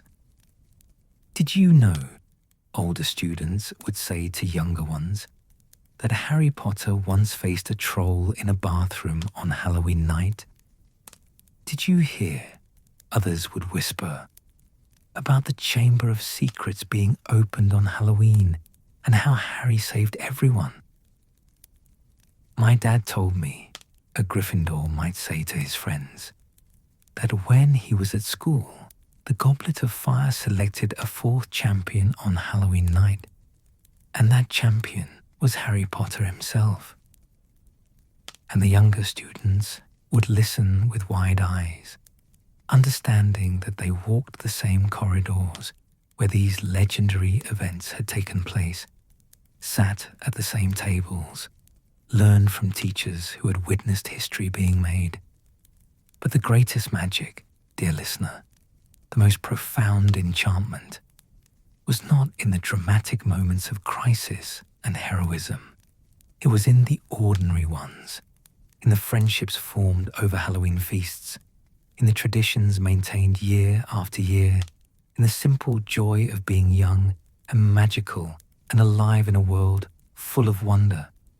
So now, as our story draws to its close, as your breathing grows deeper and slower, as your body relaxes completely and your mind begins to drift towards sleep, let us picture one final Halloween at Hogwarts. The Great Hall is filled with students, their faces bright in the glow of 1,000 floating pumpkins. The enchanted ceiling shows a perfect autumn night, stars scattered like diamonds across velvet darkness, a full moon sailing serene and silver through wisps of cloud. The feast is laid out in all its abundance. Every favorite food, every traditional dish, every innovative creation the house elves have conceived. The ghosts drift through, peaceful and content. The teachers sit at the staff table, watching their students with affection and pride. The portraits on the walls are animated and cheerful, calling to each other across frames. And in every young face around those long house tables, in every burst of laughter and every excited conversation, in every moment of friendship and joy and innocent celebration, the legacy of those earlier Halloween nights lives on. The troll was defeated, the chamber was closed, the goblet's corruption was exposed, the oppression was overcome, and through it all, through every challenge and every darkness, the essential magic of Hogwarts endured, the magic of community, of learning, of growing up surrounded by wonder and possibility, and the knowledge that you are part of something larger and older and more important than yourself. So, sleep now, dear listener. Let the images of floating pumpkins and enchanted ceilings fill your dreams. Let yourself drift into rest, knowing that somewhere in the realm of imagination and story, Hogwarts stands eternal, and Halloween is always just around the corner, ready to surprise and delight, and, yes, sometimes frighten, but never without purpose, never without meaning, never without the promise that courage and friendship and love will prevail. The castle's lights are dimming now. Students are returning to their common rooms, their voices soft with contentment and too much food. The house elves are clearing the tables, pleased with another feast successfully executed. The professors are retiring to their quarters, satisfied with another Halloween safely celebrated. And you, dear listener, can let go now. Let go of the day's worries, the week's concerns, the year's anxieties. You are safe in this moment, comfortable in this space, held by the gentle magic of story and imagination. The portraits are settling into sleep, their painted occupants dozing in their frames. The ghosts are fading into the walls, becoming one with the ancient stone. The pumpkin's candles are flickering lower, their light growing softer and warmer and more conducive to rest. Breathe in the peace of this moment. Breathe out any remaining tension. You have journeyed through many Halloween nights, witnessed great events, felt the full range of human emotion, fear and joy, sorrow and triumph, loneliness and belonging. And now, the journey is complete. The story has been told. The legacy has been passed on, and you can rest, knowing that the magic of Hogwarts, the real magic, the magic of courage and kindness, and choosing to stand with friends against darkness, continues year after year, Halloween after Halloween, generation after generation. The castle sleeps. The grounds are quiet. The lake is still beneath the stars. And somewhere in the distance, an owl calls out into the night, its voice a benediction, a blessing, a gentle lullaby that carries you down, down, down into peaceful, dreamless sleep. Rest well, dear listener. Rest well. The magic will still be there when you wake, ready to enchant and inspire and remind you that even in the darkest times, even on the most frightening Halloween nights, light and love and hope endure. And that is the greatest magic of all. Sleep now. Sleep deeply. Sleep peacefully. Halloween at Hogwarts is over for another year, and all is well. All is well. All is well.